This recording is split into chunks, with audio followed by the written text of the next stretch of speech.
9:30, and this of the Volusia County, November the 2nd. And we have several people that would like to speak to us this morning. Come forward, give us your name and address for the record, and tell us what's on your mind, and you'll have 3 minutes to do so. Thank you. David Lee, you're first.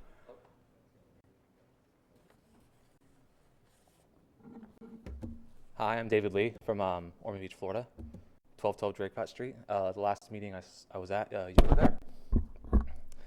So I'm here today to talk about civil service. Civil service is known to us to be considered a sacrifice for the greater good. We as Americans hold civil servants to a higher standard than we hold ourselves. Servants to our society are confined to the belief that they must uphold legal and moral law. Anything short of this is considered scandalous to the American people. Yet the enforcement of moral law is something more uncertain because of its innate nature to be transformative. Depending on the times of cultural rule of law, this is an attempt to illuminate the issue of private financing of elections.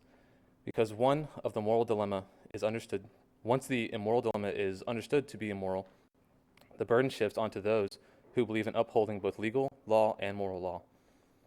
For those who refuse to open these standards, refuse to acknowledge the qualities that distinguish an American elected official from that of a pseudo-elected official of a banana republic. It is well known that there are three things that influence policy of an elected official: constituents, special interest groups, and party loyalty. The power of each group varies on the level at which the elected official resides. For instance, party loyalty has more of an effect on the national level because of the pressure that can be exerted by major and minority leaders. Understanding this dynamic is key to the understanding the ethical issue that arises from private financing of elections. When we allow for private fundraising of campaigns, we see that we are allowing influences other than constituents to be involved in that campaign. The reason for that is because money buys exposure, and people tend to vote for the name that they know. The power of influence given to the constituents varies due to the power siphoned off by other groups of influence.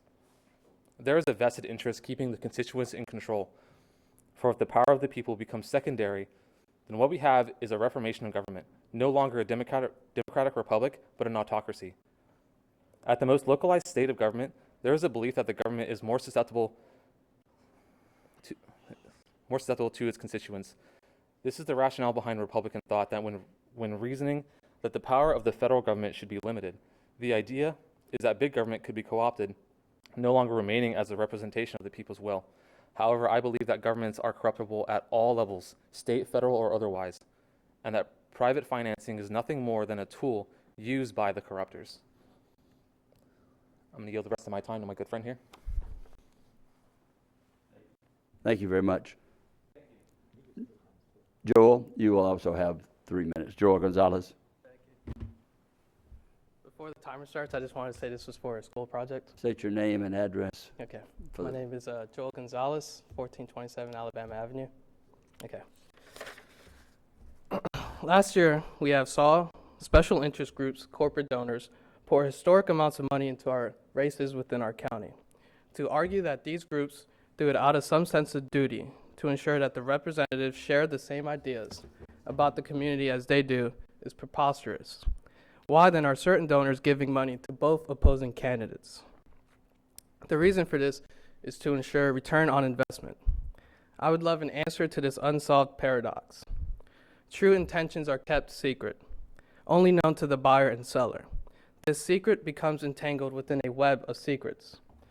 This web of secrets then becomes a foundation for a secret society. A secret society which there exists groups purchasing power to pursue their own interests. The problem with this was put well by JFK when he stated, "We as a people are inherently and historically opposed to secret societies, to secret oaths, and secret proceedings." We have, as a nation, found the idea of elitist groups generating its own laws to safeguard itself from the common people repugnant. The story of William A. Clark demonstrates this unified consensus of the American people. William A. Clark was a man that has amassed a fortune through his business, one of the great entrepreneurs of his time. Clark decided that financial success wasn't enough. He craved political power. Clark offered to the state legislators within the state he resided $1,000 to nominate him to the Senate seat. Clark won the seat. And the American backlash against such a detestable action was the ratification of the 17th Amendment to the Constitution. Yet within our great system of government, we have not yet purged the corrupting influence of money.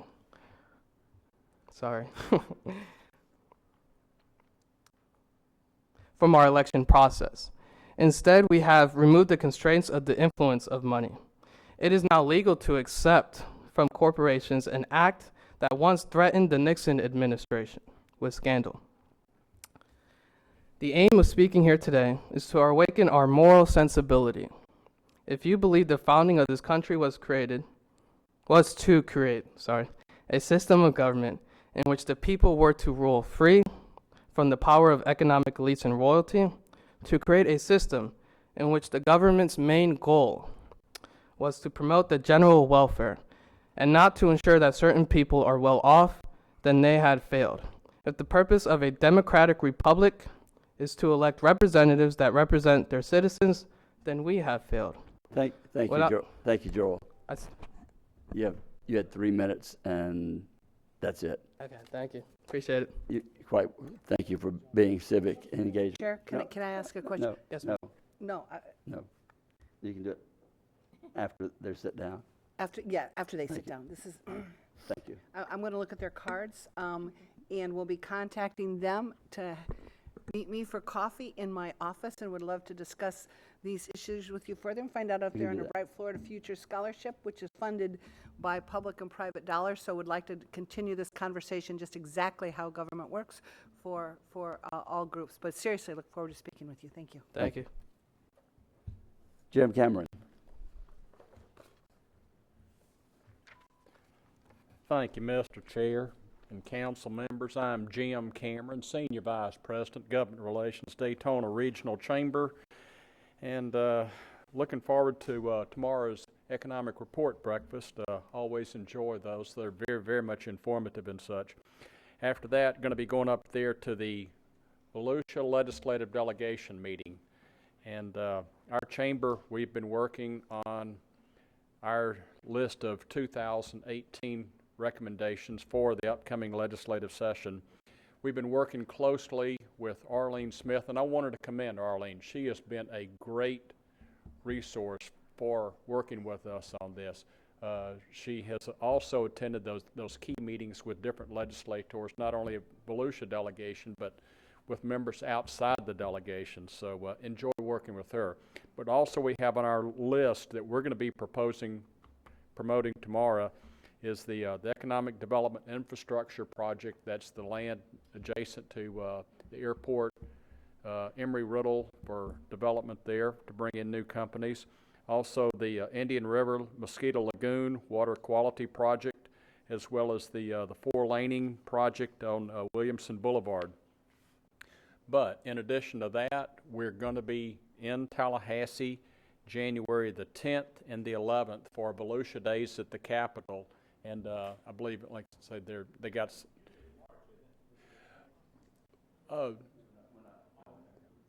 No, but, and that being because it falls like every other year, I mean, so election or whatever, no, they have moved it up to January, so this year's session starts January the 9th. And it goes, I believe, to like March the 5th or 6th, something like that, though. I mean, so that. But that being said, so we're going to be up there. This is going to be a little aggressive, day 2 and day 3 of the session.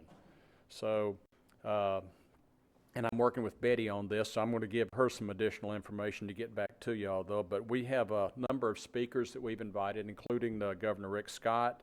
We're also looking to hear from Visit Florida President Ken Lawson, and others, including Michael Dew from Department of Transportation.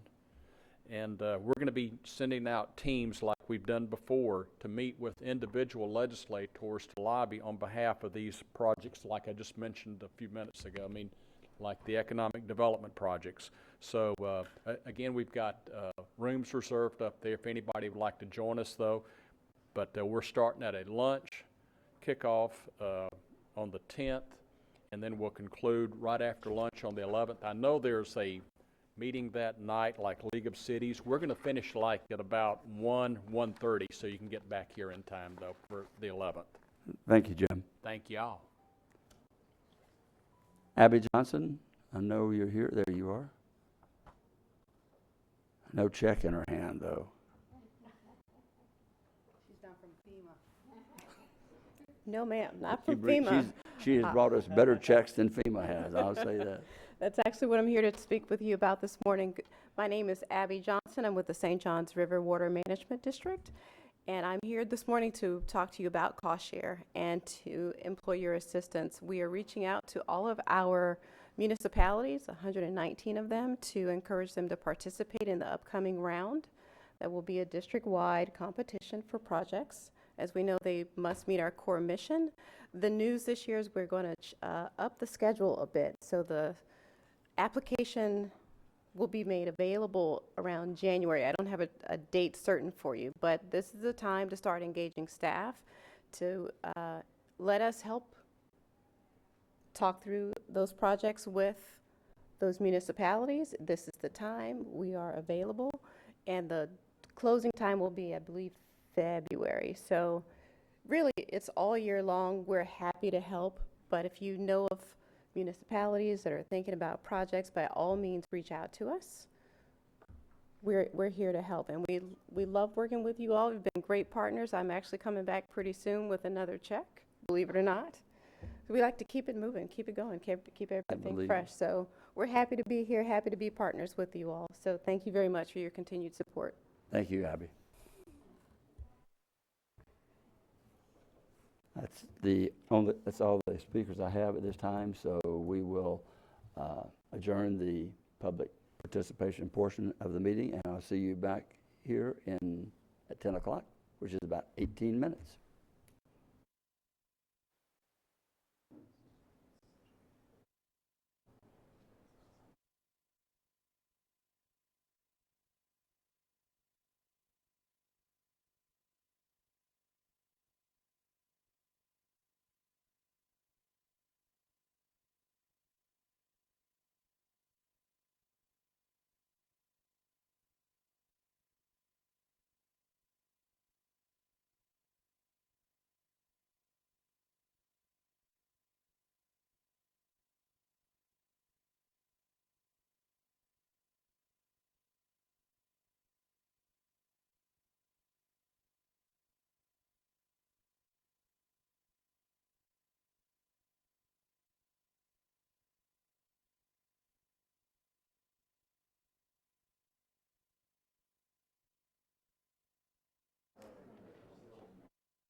We have 1 minute, and we will be starting the meeting 1 minute, so if everyone will please take your seats. This is being televised, and we don't want anybody interrupting while we're televising.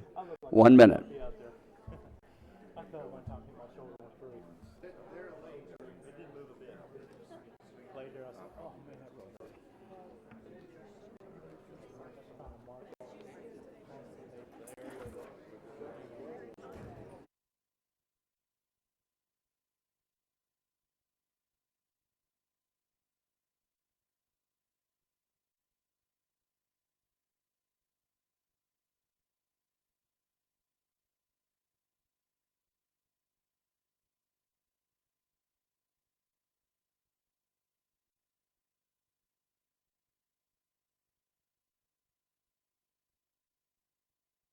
The back we're going to be starting at 10, it's 10 o'clock.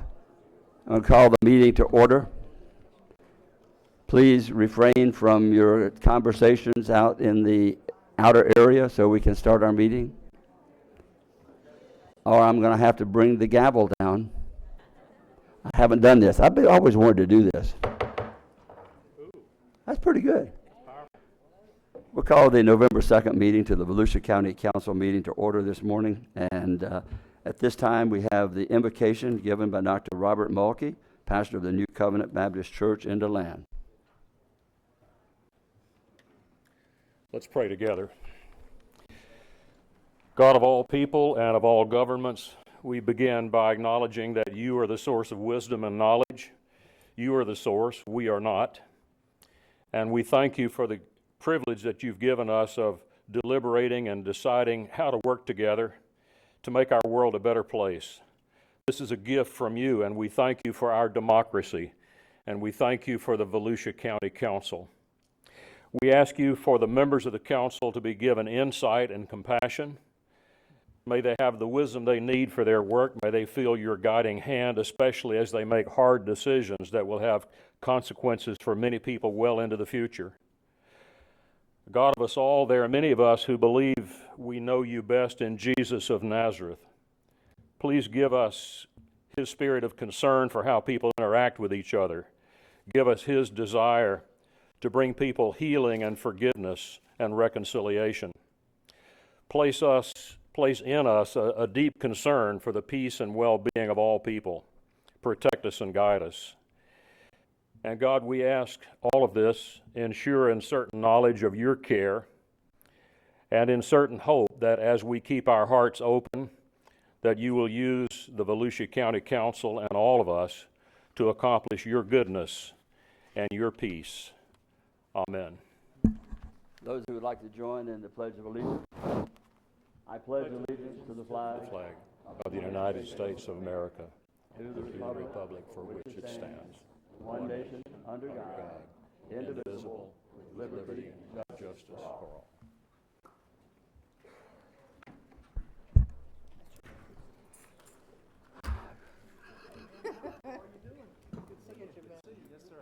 Good to see you. Good morning. You still bicycling? Bob, you still bicycling? May, Oh, cool, yeah. may we have the roll call, please? Oops, sorry. Dr. Lowry, Here. Mr. Patterson, Here. Ms. Post, Here. Ms. Wheeler, Billy. Here, sorry. Ms. Cusack, Ms. Denny's. Here, if we could increase your volume on the microphone too, that would help, please. Okay. And Mr. Kelly. Here. All present and accounted for. Any comments on the consent agenda item by anyone? Mr. Deneen. Yes, thank you, Mr. Chair. On item A, just wanted to point out that's the follow-up from the previous meeting where we're Okay. creating the separate fund so that if anyone wants to understand, that money's now put aside and won't be figured into any other budget so that it can't be either double accounted or double spent. Okay. And then on Q, George, you want to talk about that for 1 second?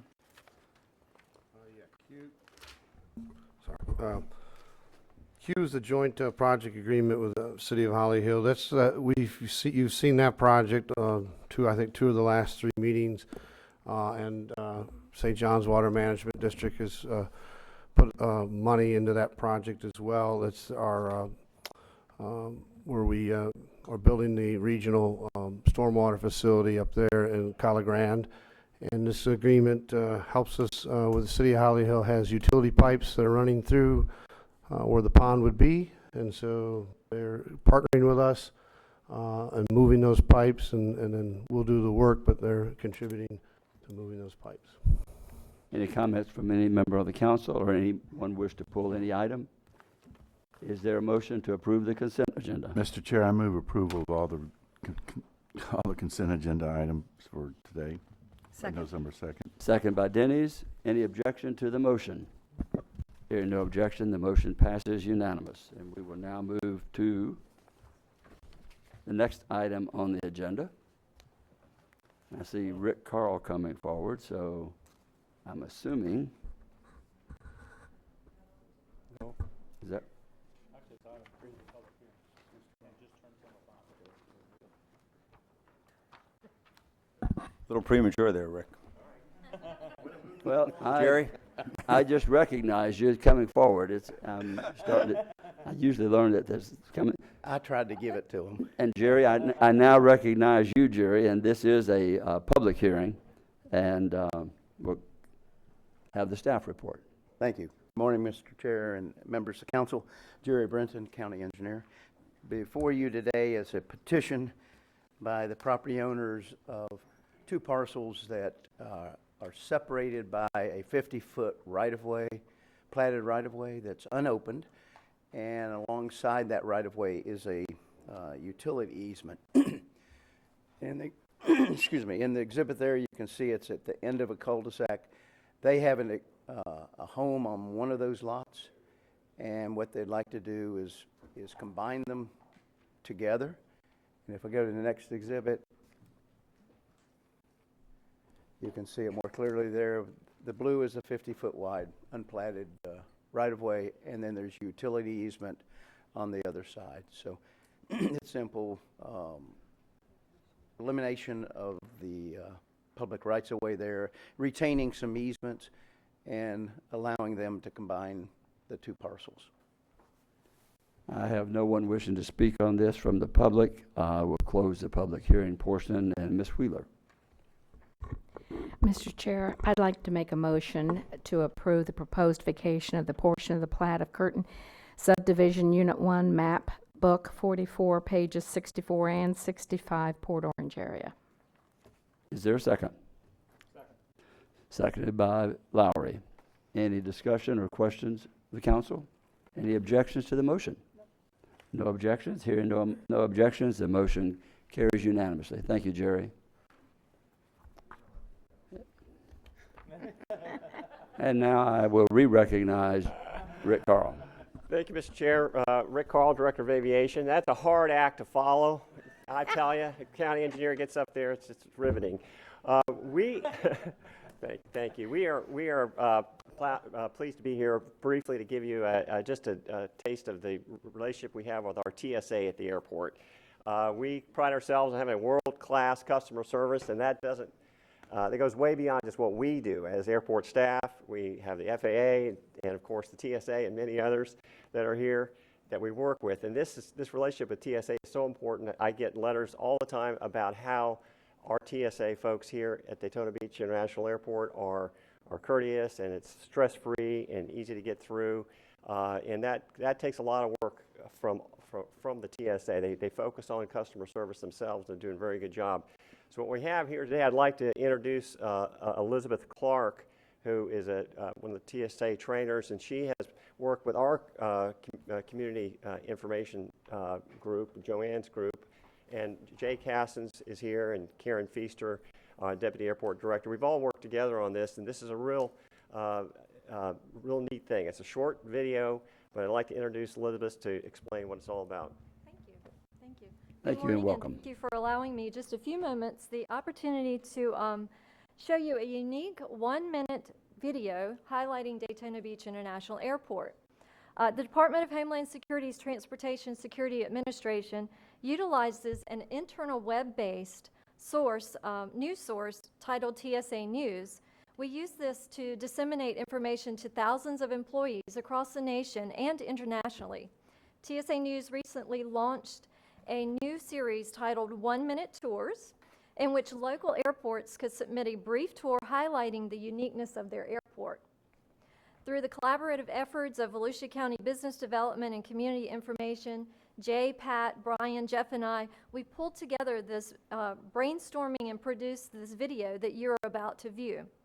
The producers of TSA News were very pleased with our submissions, stating in an email, and I quote, "You nailed it. This is exactly what we were looking for. Kudos and job well done." So this particular video is just one example of the excellent working relationship that we have with the airport, TSA, and the airport at DAB. Thank you again for those who contributed to the video, and I hope you enjoy DAB's 1 Minute Tour as seen on TSA News.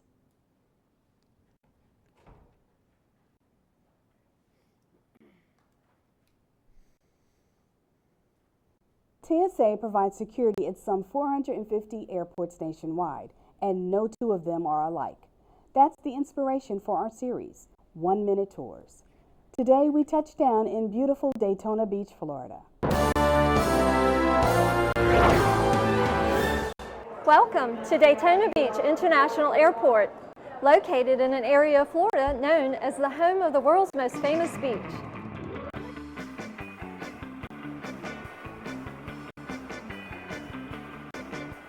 If you landed any closer, you'd be on the beach.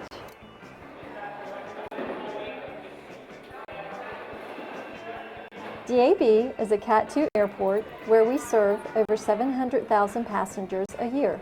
And you will find a great example of how a local airport and TSA work together to create an excellent and secure traveling experience for all involved. While our world-famous beach attracts visitors year-round, we are also home to the world's largest aeronautical university, Embry-Riddle, making DAB the third busiest airport in the state of Florida. Another one of our airport's famous neighbors, the Daytona International Speedway, home to NASCAR's biggest race, the Daytona 500. Catch a wave, fly a plane, drive a race car, and experience excellent customer service all in one location, Daytona Beach International Airport.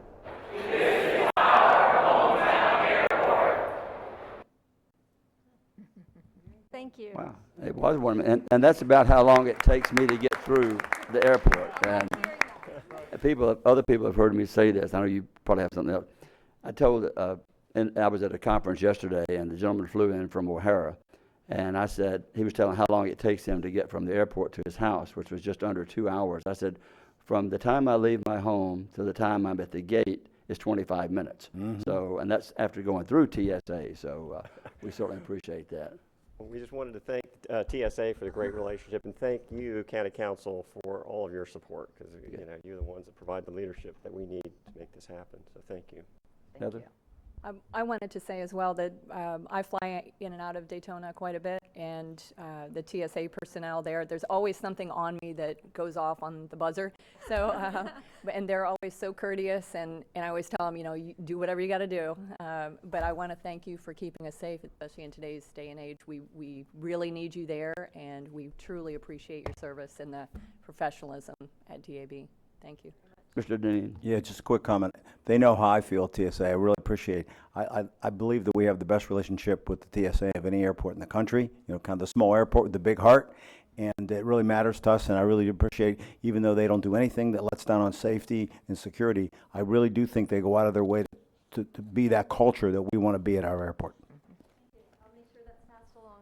Smiling and happy, that makes a big difference to people that are grumpy getting there at 6:30 in the morning for a flight. Thank you. Yes, you're very welcome. Thank you. Now the fun time starts. This is something that really is a lot of fun. It's when we get to do things that recognizing people in the community, and at this time, I'm going to ask.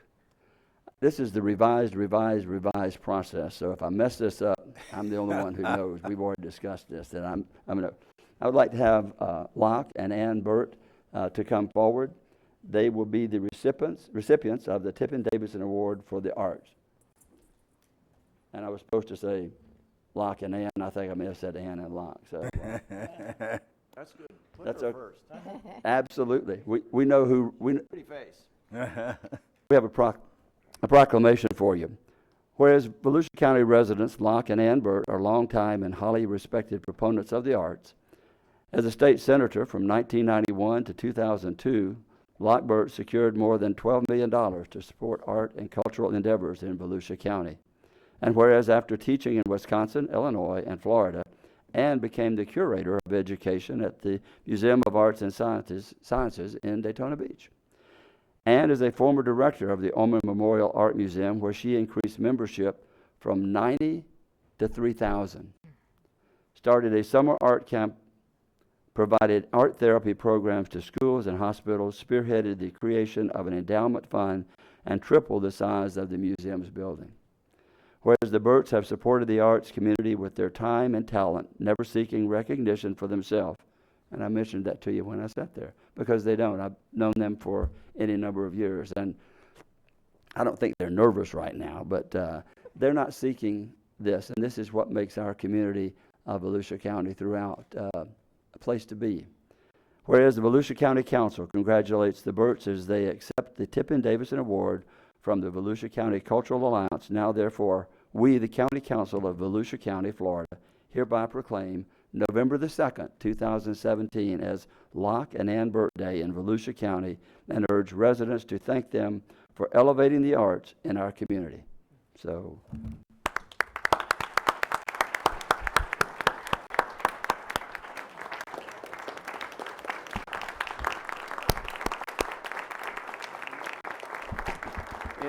any comments? I know you have to say something. When I would give talks, when I was director of Orman Memorial Art Museum, people would say, "What do you think about your job?" And I said, "I had the best job in Volusia County. It was in the middle of a magnificent botanical garden. I walked in every day to fabulous art, darling children, a wonderful board. It wasn't really work. It was a labor of love. And the arts have always been very important to me and my family. My mother was an artist. I think that the arts soften a lot of the discord in the community, make us look at something positive, something beautiful. And in this day and age, we need to focus on that and not the bad." Thank you very much. Locke? Well, I'm delighted to be here, and never thought I'd have a day named after me. While I'm still alive. Yeah. It's not a bridge, so you're okay. I think if my family moved to Volusia County in 1959, and the change in everything has been unbelievable. But I remember my dad helped finance the LSO when it first came to town. When we moved back permanently in 1974, and started to work for the Museum of Arts and Sciences, and it wasn't quite as big or as fancy as it is today. We had to pay the light bill. Personally. quite a few times she didn't get paid, but and then she got involved in the Halifax Art Festival, which is this weekend. You can tell all your constituents to come out for that, and we have a tremendous number of artists, not only theater artists, but musicians, and that need everybody's support. And I was glad to be able to do that when I was in public office. We were fortunate that we had a tremendous amount of money to spend at that time, and $12 million does buy a lot of things that are still here, and it's been great to be part of the community. And I knew Tippin Davidson very well, and it's quite an honor to get an award that's named for him. Well, and the one thing that you mentioned, and I know Ann, it was a labor. If you call it a labor, it was of love and what you did and enjoyment. And the one thing that you both have given is your time, which is, you can't put a price on that. And doing that and combining that with the funds and so forth that you've created and generated. The art program for the summer for the children in Orman and the area is still talked about. At this time, I'm going to have Julia Trulio and Dr. Musgrave come and say a few words. Unless I've messed this up too, I don't know. Am I doing all right? Okay. Chairman Kelly, council members, good morning. My name is Monty Musgrave, and I'm the president of the Volusia County Cultural Alliance. To my right here is the daughter of the namesake of the award. This is Julia Davidson Turillo. On behalf of the Board of Directors of VCCA, we offer the County Council our sincere thanks and gratitude for the opportunity to make this annual presentation of the Tippin Davidson Award for the Arts. VCCA is a nonprofit network of organizations, businesses, and individuals. The mission of VCCA is to enhance the quality of life in Volusia County through culture and the arts. The VCCA seeks to engage the community through advocating for cultural arts issues and resources, serving as a liaison to government and civic groups, recognizing and honoring cultural leaders, as we're doing this morning, providing forums and workshops, and encouraging cultural enthusiasm and awareness. The annual Tippin Davidson Award for the Arts was established to recognize the leadership and long-standing support by individuals of cultural endeavors in Volusia County by the Volusia County Cultural Alliance. Tippin Davidson's dedication to the community came from his personal commitment and financial support to a wide range of cultural institutions and programs, owing to a deep belief that a local newspaper had a responsibility for improving the quality of life in the community.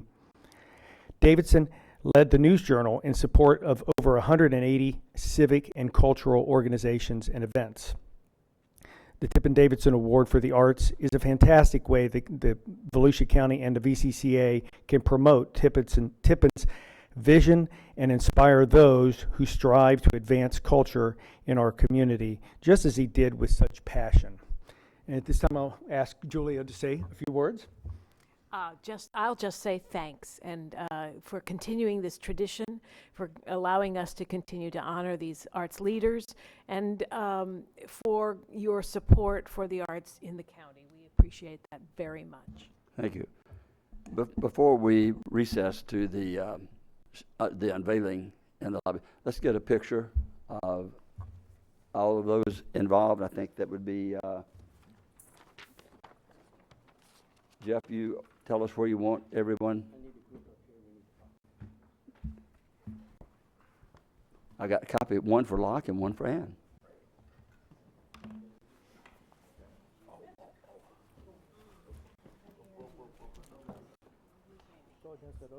Hey, Locke, good to see you again.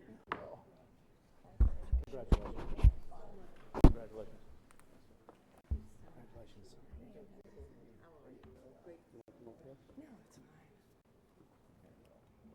Front row.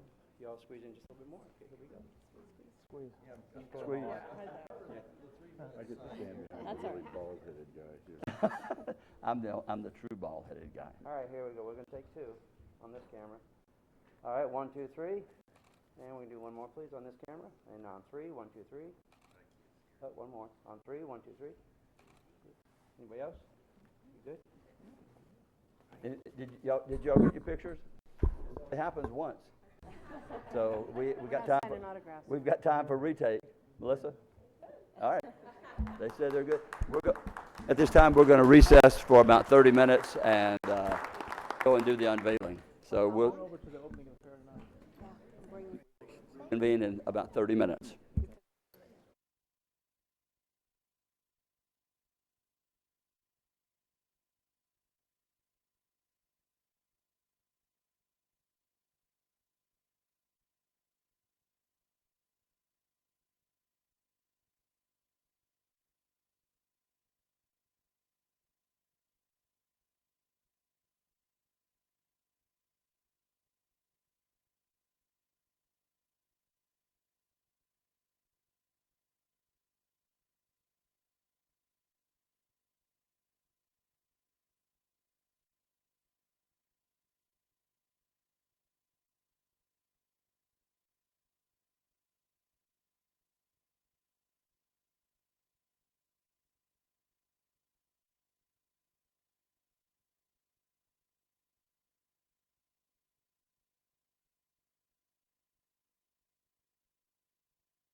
Okay, well, we're going to be reconvening the council meeting in just a couple of minutes. Y'all are all nice and quiet. If I can get the rest of the council in here, we'll start this. Here's.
Yes, we're ready to roll. We're going to rock and roll. Thank you. We reconvene the county council meeting at 10:47, and we will go directly to item 5, and this is the presentation of the Clay Irvin. Good morning, Clay Irvin, Director of Growth and Resource Management. Today, Ginger Adair is going to take you through. We have recently received our recertification in regards to the Florida Green Building Coalition. She'll be able to go over it real quickly, and we do have representatives from that organization here to provide us with the certification. Thank you. Good morning, Mr. Chair, council members. I'm Ginger Adair, Environmental Management Director for the county, and I have just a really quick little presentation about our green local government designation. So there we go.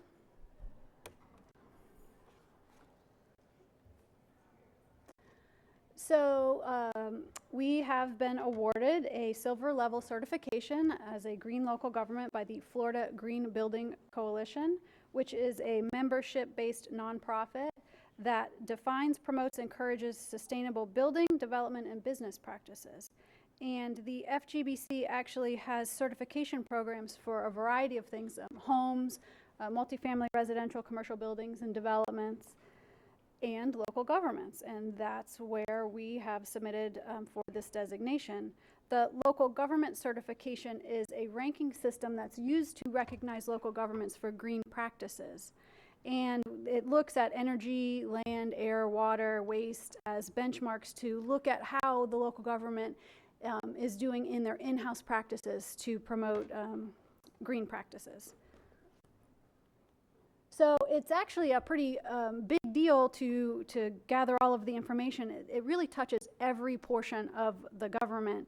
You look at this little chart, you can see that human resources, information, planning, our transportation network, public works, and this is a big effort from everybody in the county to pull together all this information. So I really want to thank all the people in all the departments and divisions for providing us with the information. And Katrina Locke, who is our Sustainability and Natural Resources Director, has been the one sort of herding all the cats, getting all of the information. And so I want to thank her as well. So we first were certified as a green local government in 2001, and this came about as part of the manager's leadership in the creation of the Green Volusia program, and the council at the time being really excited about looking at what we're doing in-house to promote sustainability and use our resources wisely, including our natural resources and our taxpayer resources. So that original certification happened in 2011, and this is a recertification. So we look again at all those practices, make sure we're still doing good things here in Volusia County. And so our certification was effective June 15th of this year. And just real quickly, a little bit of the reason why we go through this. It really is an opportunity for us to look at all of the things that we're doing here in the county to see if we're being efficient. And it increases communication, so it gets us an opportunity to talk between central services and IT and environmental and every single part of the county to make sure we're all kind of working together toward that goal. This is something that is supported in both our Sustainability Action Plan and in our Dynamic Master Plan. And so this really is something that is just helping move the county in the right direction and using our resources sustainably. So it's a really great honor. I do have several folks here from the Florida Green Building Coalition. We have Ralph Locke, who is the regional liaison, Bill Catchman, who's on the board, as well as Jeremy Nelson, who is the president of FGBC, and they will present us with a certificate. Thank you.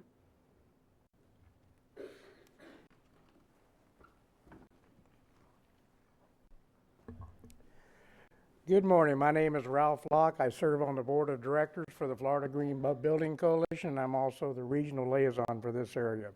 FGBC was formed in 2000 and is a leading certifier agency for green building in the state of Florida. And we just surpassed over 16,000 projects in the state of Florida from 2000. Our 5 certification standards developed with climate-specific criteria specifically to Florida address issues caused by Florida's humid climate. 88 local governments have participated in the Green Local Government Program, and 14 counties in the state are currently certified. The Green Local Government Program is truly unique within the country. Its success came from the fact that there is a sizable and compelling return on investment for any local government, and it starts with leadership. This designation demonstrates exemplary leadership by the county chair, vice chair, council, and staff members who provided the framework and support moving forward with the certification process. Leading by example in the community. Your leadership in this program helps conserve natural resources, reduces the operating costs of local government, thus reducing the cost to taxpayers. It puts and places methods to improve sustainability and your business practices and operations. It raises awareness in the community about environmental stewardship. The government that participates in the program have been found that greater improvement in departmental communication and cooperation. It reduces and streamlines operating costs and is a wealth of environmental benefits, including a measurable CO2 reduction. On behalf of our members, we thank Volusia County on their tremendous achievement. And Volusia County achieved 36% of its 351 applicable points, earning them a silver level designation. And there is always a need for public green sustainable education. And the FGBC is here to help you fulfill that need. Thank you.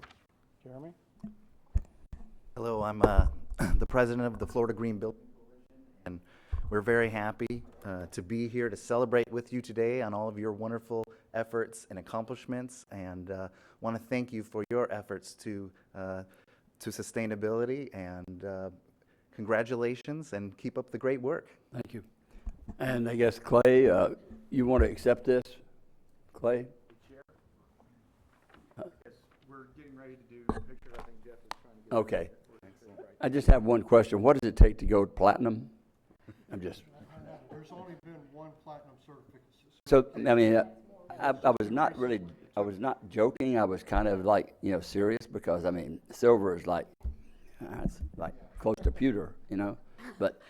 Well, silver is awesome. I just want to say that. But there are some other things that we, if we wanted to go further, some of the things would be identifying a green building program, which we had for a period of time when we had that federal grant, where we offered incentives for people to Okay. build green buildings. But the point, not to get into that right now, but the point is that what we can do to strive to be better, I don't want to be just stand still, and if we can do things to do better, I think that would be, the council's goal would be, not that silver's bad, but that we can do better, and that would be our goal, is not to stay the same. If you go the same, eventually you're going to fall off the cliff. So let's do the picture that we need to take. Jeff? Oh, however you want to do it. Who is the one person we have to beat? You said there's one person that's platinum. Who's the one person we have to beat? No, you don't beat them. You I can know, beat. I know. I'm just one. Manatee, okay. Huh? I come down there. Where would you like to speak? Maybe at the front? Need counsel behind them, please?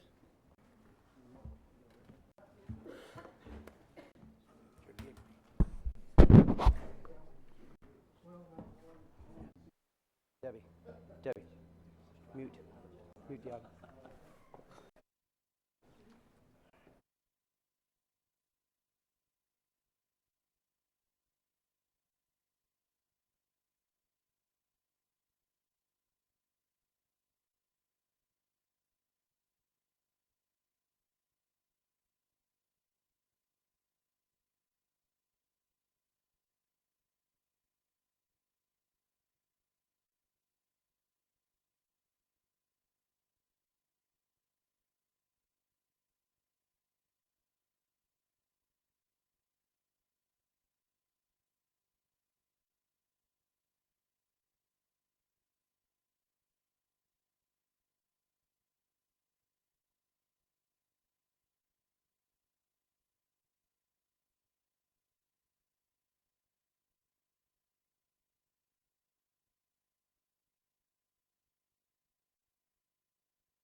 Item 6, and Rob Earhart is going to give us the quarterly update.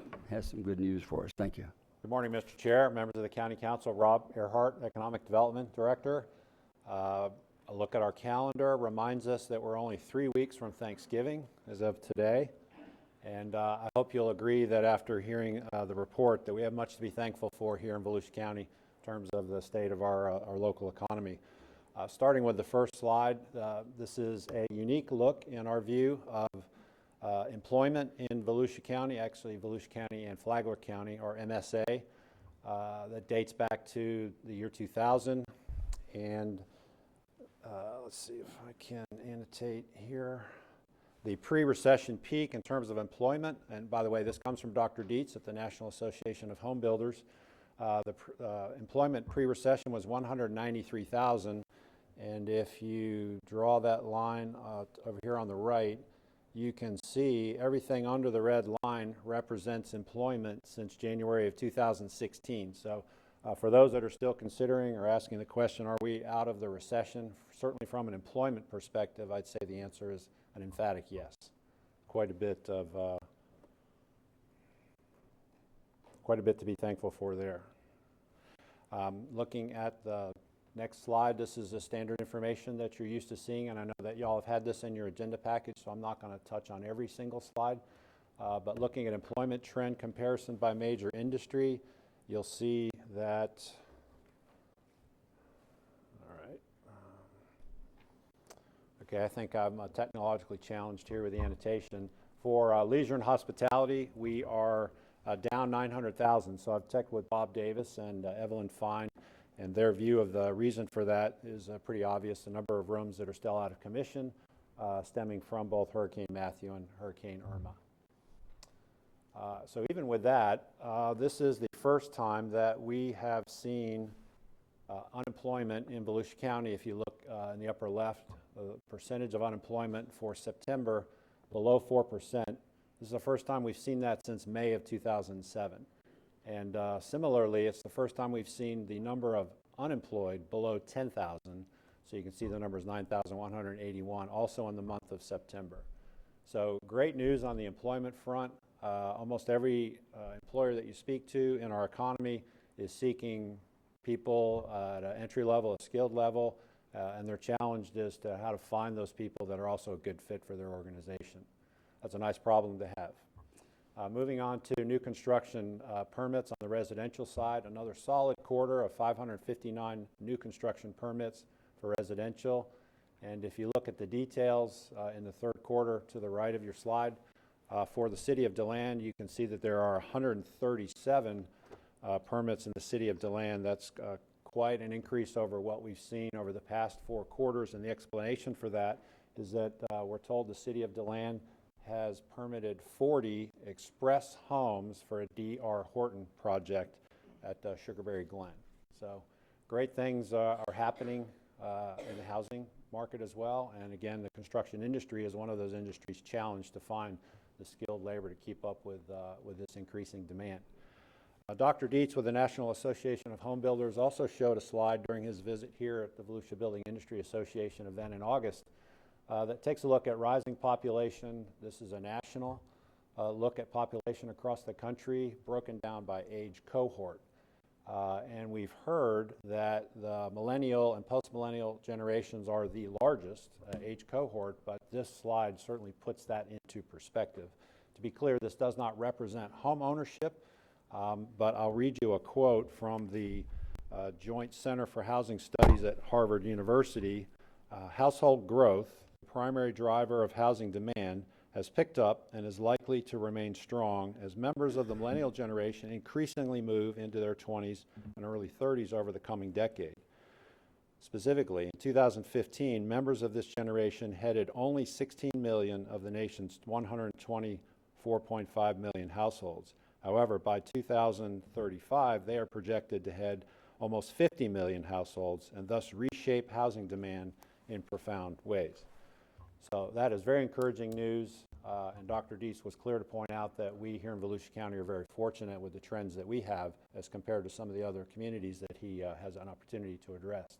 And to put that age cohort into perspective here in Volusia County, this is an update. This pie chart updates you on just what are the age cohorts presently in our population. And when you put the baby boomer generation and the millennial post-millennials together, you can see that we're at 68% of our population just in those 2 age cohorts. Relate that back to the previous slide, and again, the subject of household growth and potential home ownership. That's very encouraging as you read today's news journal and you hear that there are new projects that are being considered in the city of Daytona Beach and other communities around the county. Moving on to new construction commercial permits.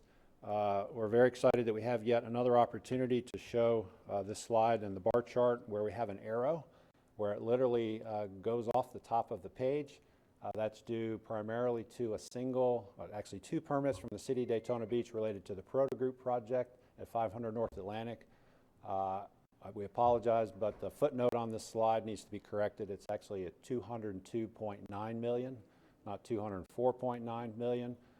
Still very significant. 1 project, fully permitted, 2 buildings, North and South Tower, at over $200 million. To put that into context, that's 50% of what the Speedway spent on the reimagining of Daytona International Speedway. And that's about what FDOT is spending to renovate or renew the interchange of Interstate 95 with Interstate 4 and US 92. So very significant project that I think everyone agrees will pay dividends to come in our community. And here are the details on the construction front. We recently attended a Team Volusia Board of Directors meeting. Great news there as well, but during the board meeting, one of the members asked the question, how does year-over-year growth look when you look at it specifically by industry? So we were able to put this slide and some other slides together that I believe you had a chance to see a week or so ago.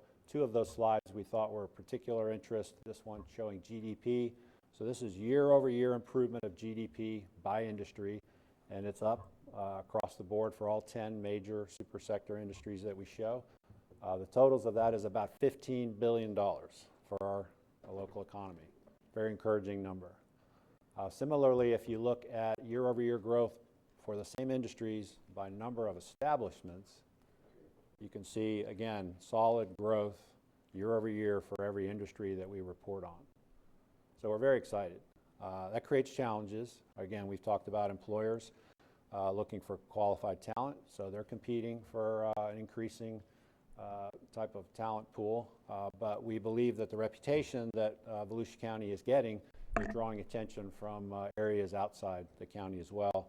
And again, dating back to these improvements that we see on Interstate 4, Interstate 95, and these interchanges allows people to come more easily from surrounding areas. Of course, we'd like for only Volusia County residents to be considered first and foremost by local employers. If you take a different look at number of establishments, that is by size of employees, I believe we've showed this to you previously, but this reminds us that the majority of our economy is built on small business. Small business is the backbone of the economy in the U.S., and that is certainly true here in Volusia County. So almost 90% of our firms have less than 20 employees. Almost 80% have less than 10 employees. And so there's an opportunity to continue to do things for employers that have less than 10 employees to help them solidify the growth that they've experienced, but those that have growth aspirations to project how they're going to move that forward. What are their growth goals and how are they going to achieve that?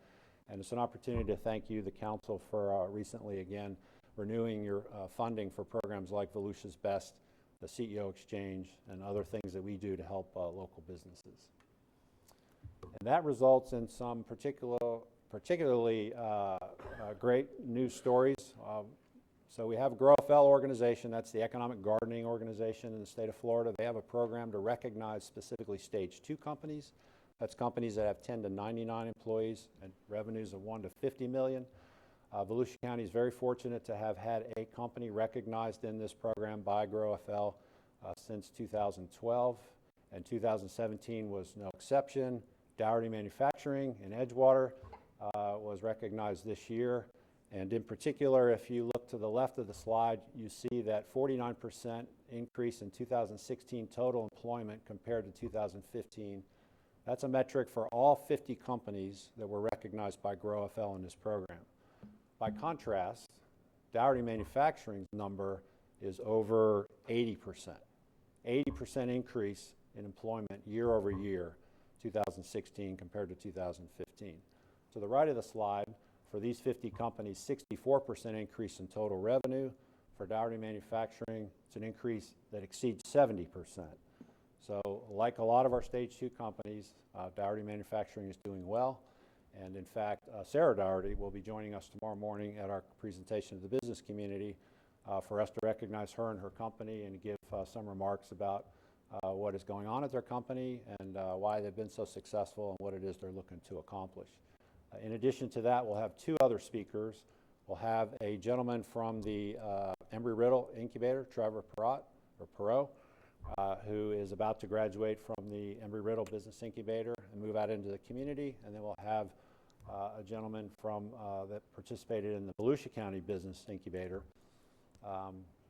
Jim's last name all of a sudden is not coming to mind. My apologies to him. But we'll have 3 speakers, all entrepreneurs that will share with the community their story of growth and the benefits for those that participated in an incubator, just what that meant to their success.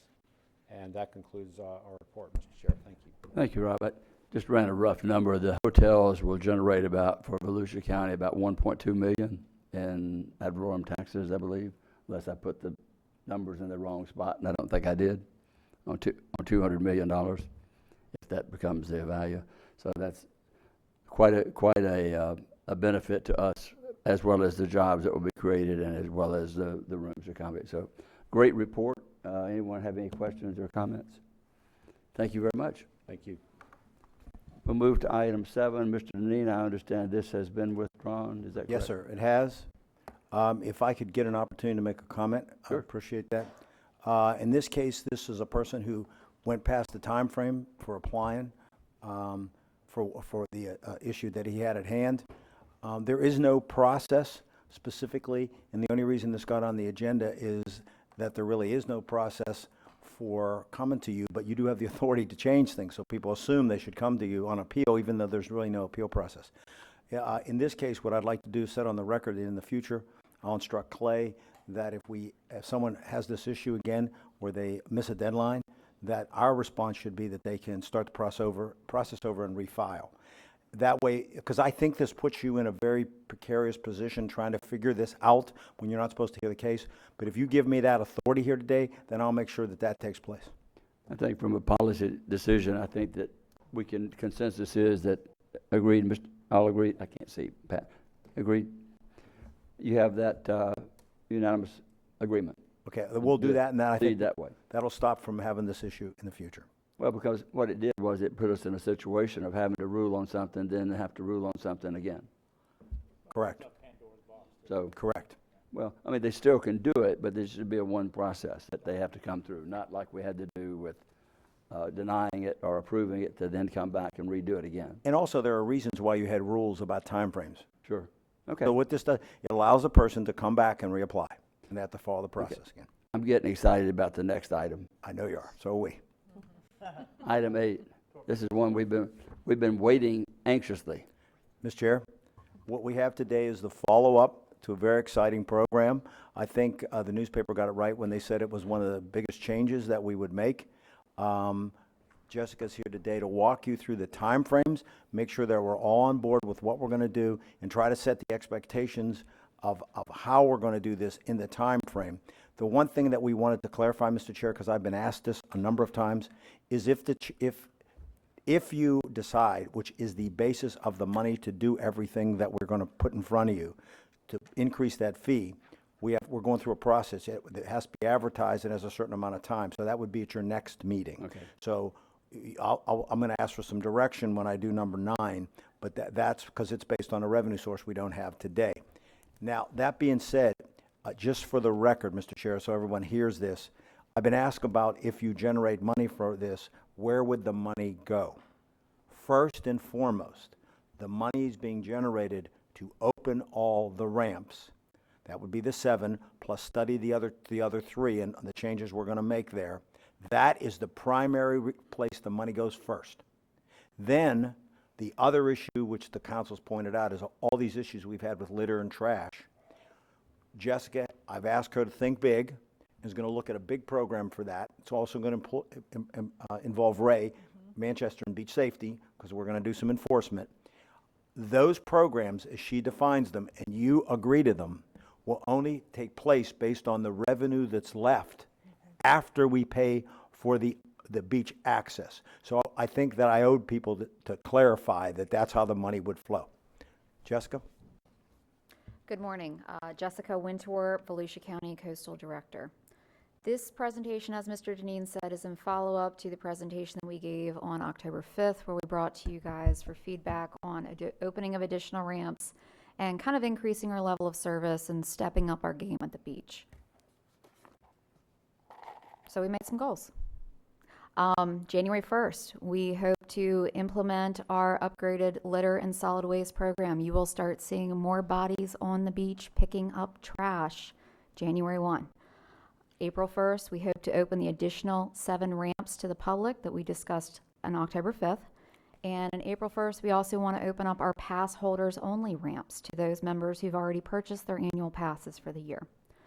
May 1st, we are hoping to move our annual pass sales from the toll booth down to the base of the ramps so that we can pull those folks who may need a little additional time out of the line and let the guys who already have their annual passes or just purchasing a day pass ride along on the beach. I've broken this into 2 phases for you as we review it. First will be administrative, and then we'll have site improvements. One thing, if I can add, those dates are the drop-dead dates. So if we can get them done earlier, Jessica will try to do that. But we wanted to give a date that the council could tell the public, and we'll plan on having it open. Okay, administrative is mostly our paperwork, our processes, getting our ducks in a row so that we can operate come season next year. We're going to do some modifications to the toll contract. We are, if you remember, we're moving the annual pass sale from the toll booth and onto the beach. What's new for this is we will be able to provide a credit to, if you've bought a daily pass, you'll be able to take your pass receipt down to the annual pass location and get the credit of what you paid for your daily pass towards your annual. We're also going to increase the number of ramps and kind of have more people on the beach helping you get there quicker and faster. So that's going to be a change order and amendment to our contract. It will be effective January 2018 when your Should you approve the fee increase, it would be effective. Beach code modification, we will be bringing that to your next council agenda. It's already been advertised. That will be effective January 2018 should you vote to approve it. And that is basically so everybody pays the same. There's no benefit for I got a discount and he didn't and all that kind of mess. We're going to throw in the daily beach pass rate that we've discussed. The student annual pass, that was brought up on October 5th. We've looked into that. And we're also going to clean up some wording with regards to residents and access during December and January. We're also going to, as agenda item number 9 on this council session, we have a proposal to go ahead and purchase 8 additional toll booths. If you remember, we're opening 7 additional ramps. We want to open 8, or we want to purchase 8 toll booths so that should we have a replay of what happened at Granada last year where the toll booth was taken out, we have an extra toll booth on hand in our inventory so that we do not lose service to our patrons. There's about a 10 to 12 week fabrication time on these toll booths. They literally build them from scratch, custom to Volusia County and the width of our beach ramps. So 10 to 12 weeks plus install time. If we act now, then I might be able to get these beach ramps open before April 1st, assuming there's no delays. Mr. Chair, the reason that I did not put this on the consent for transparency, because you have not officially decided on the $20 that I am asking for that authority by making it a separate item to try and get these ordered. I don't want to sort of get ahead of the vote, but if I don't get them ordered, then I risk losing a couple of weeks. So I wanted to make that clear so you could make whatever statement you wanted to me on a separate item. And as a side note, I think it's also important to let you know that next year you have Easter Sunday is April 1st. So that's the other reason why we have that goal of April 1st. So we went ahead and we looked at our revenue forecast.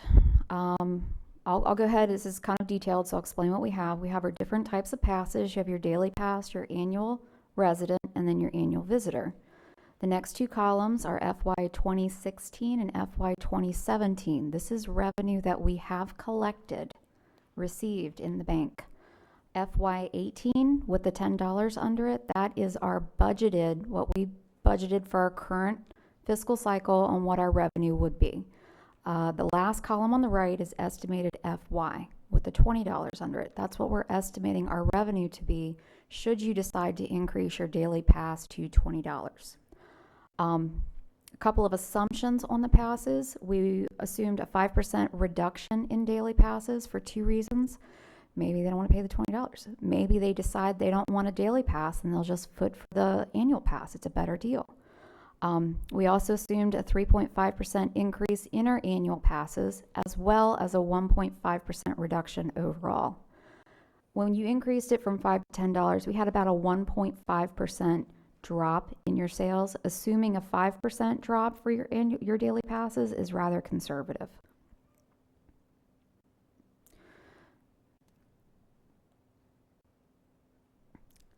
Next phase is your site improvements. We listed 7 sites. One of those sites was Williams Avenue, which, as I've been saying for a while now, was damaged by Hurricane Matthew.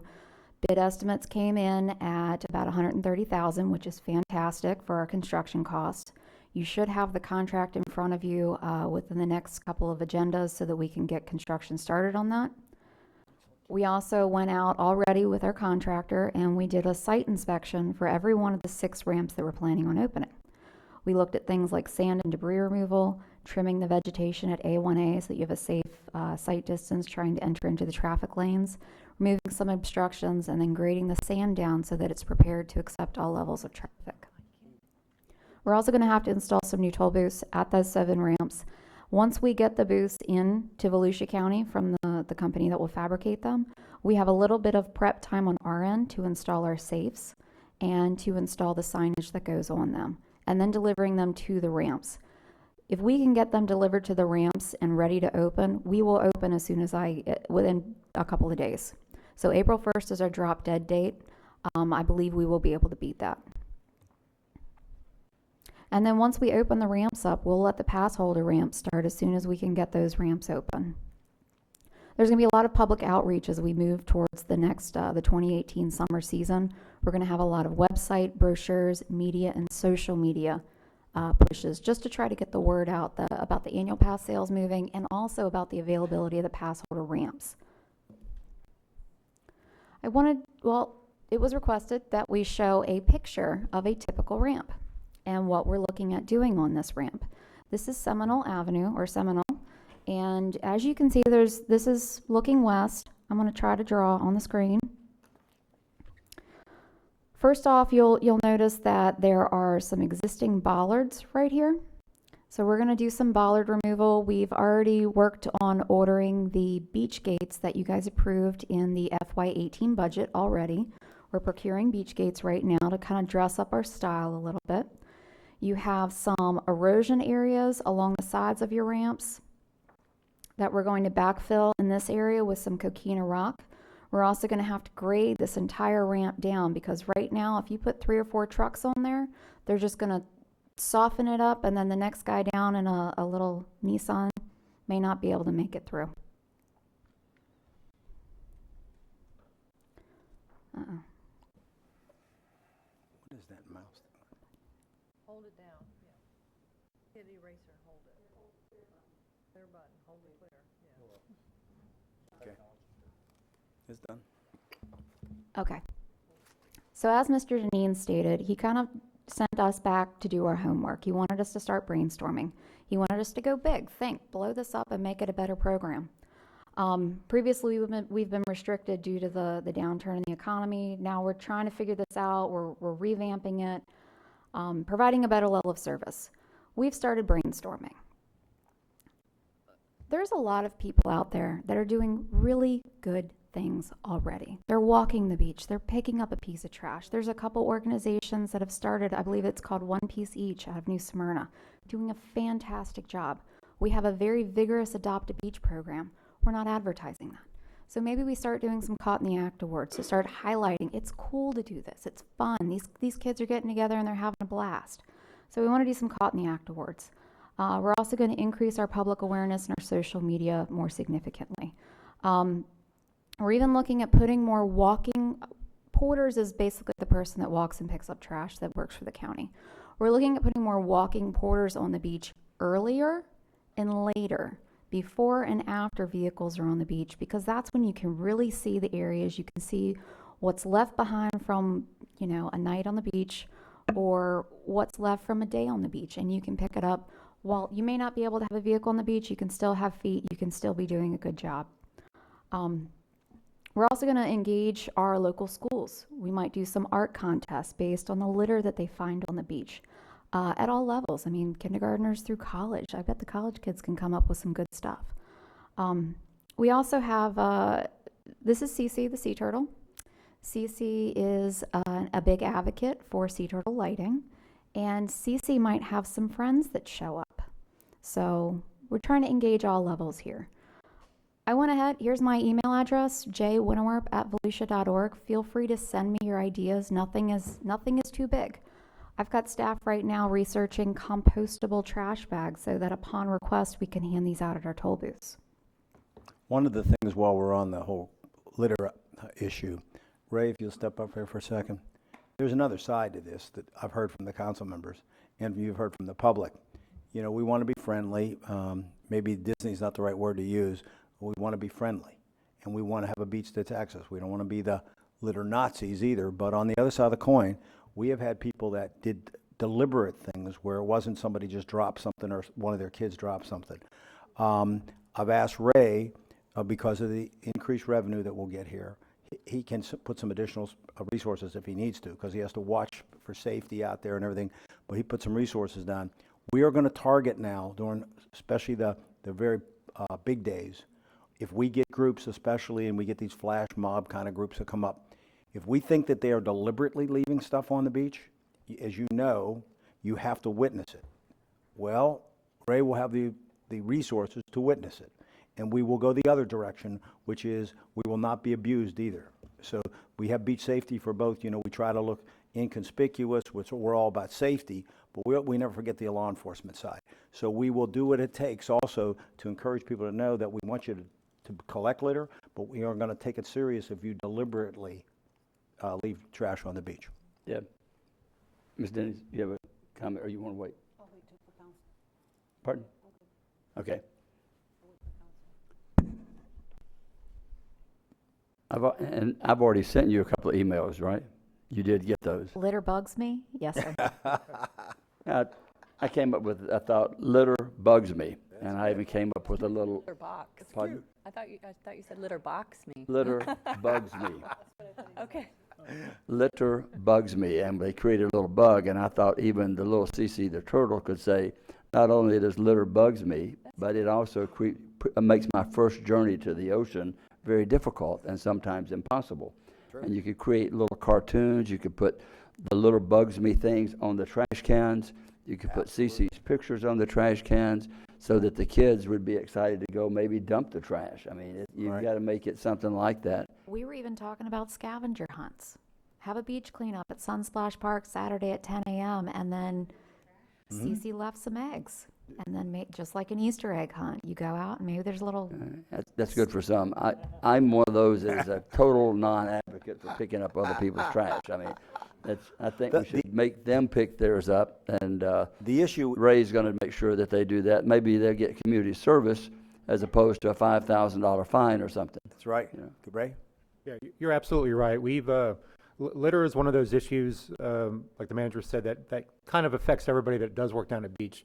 I have the liberty sometimes of taking the beach on my way into work sometimes just to see the lay of the land before all the people in the cars get out there. And there is trash from the night before, and there are a lot of people on their daily beach walks that go out there, and they are picking stuff up. And it's a shame to see the beach like that. That's my office, my workplace, and I don't like to see it trashed. Littering is actually one of the enhanced fines with the beach code. So we do have that tool that we can use, but like the manager said, it's hard to catch people. We have a different kind of beach user these days, and they spend hours at the beach, and when they leave, a lot of times the trash is under their car, or they bury it, or they hide it, or whatnot. They just don't do the proper effort, so it's hard to catch that person. We've actually stopped cars when we see people throw a cigarette butt out of their car. We've done that before, so we're trying our best, and it's a common theme amongst beach safety personnel that we don't like to see the beach get trashed at all. But we are going to get more aggressive. And the other thing that we're hearing from people is because of the nature of our beaches, and the locals here especially are very sensitive to the marine life, that this has an implication for marine life, especially because we're big into turtles, them eating this stuff and the plastics. So we want to take it serious for a lot of reasons. Okay. I know you can't be finished. You are finished. Yeah. Good. I would like to say at the bottom of the slide, when I spoke to you guys on October 5th, I did give you an estimate of $12,000 per toll booth.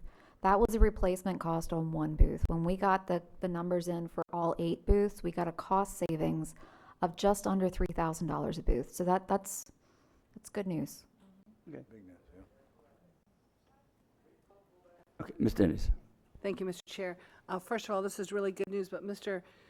Deneen, I want to talk about 16th Street in New Smyrna Beach. I don't want this conversation to end without including that option in how we're going to handle this. Will you talk about that? Yes, there was 3 ramps that we haven't talked about. 2 of them we're doing research on. One we may use that we use now as an off ramp, and we're going to look at that and bring that back to the council. Another is a ramp that has become completely dysfunctional because of the nature of the uses that have happened on each side of it. We're going to bring you back a plan for that one. What Ms. Dennis is talking about is we have one opportunity left, we believe, if DEP will agree, and that is 16th Street. Could be a ramp. Now, it's not a ramp now, so you'd have to completely build a ramp. So it's really expensive, but could really be worth it in New Smyrna Beach because of the limit. And we own the property. I mean, we own the property. It's been designated. It's not secret. The community knows it's there. The city knows it's there. Right. The citizens around it know Right. that is dedicated land for access. Correct. County right of way. County right of way. So, So- it's not a surprise, let's put No, it that way. it would not be a surprise. We use it for our vehicles, but for open up for the public, we'd have to enhance it. Understood. Now, the thing we want to do, Ms. Denny's and I talked about in her district is, and I talked to Pam Brancaccio, the city manager, is that, first of all, I think Ms. Denny's agrees with me, that we should ever do something on an issue like this, because it's really big, without the city's our supporter. In other words, they agree that we should do this. because it means you're managing traffic down there. So we hope to work with them, work out all the details, and make sure that we're all in agreement. And this, Ms. Denny suggested that we have a combined meeting with them, with the citizens, to take input, because it will alter the way you do traffic to a certain degree. But considering how tight things are down there, even if this was costly, if they wanted to do it, I would recommend that we go ahead and do it, because it's one of the last opportunities in New Smyrna Beach to make a difference. It's the only one, and I think that's a good process for going forward. The only other comment that I want to make as a byline, and the headline today is Disney-like.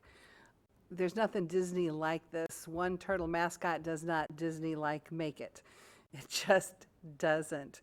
However, I think the message that we're sending is that we want to be friendly to our beachgoers as we have, such as when they're being patrolled, there's no weapons in view.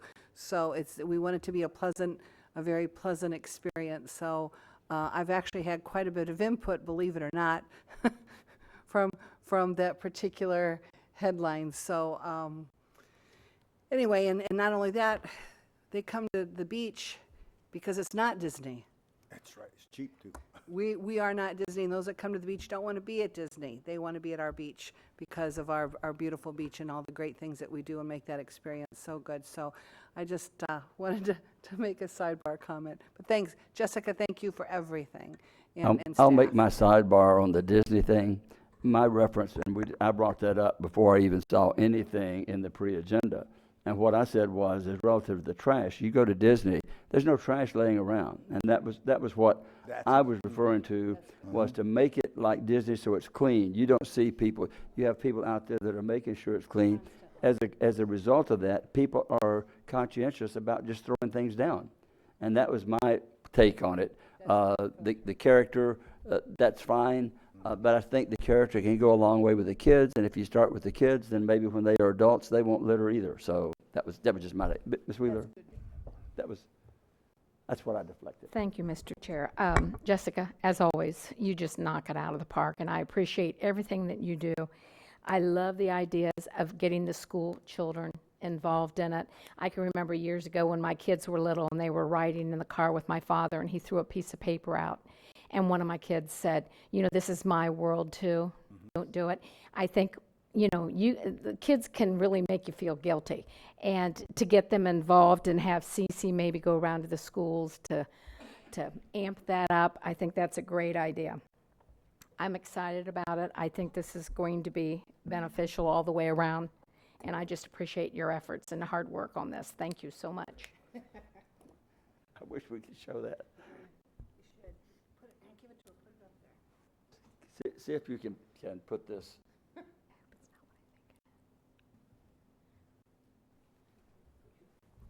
Since my accent didn't say bugs, right? Can I just say one more thing?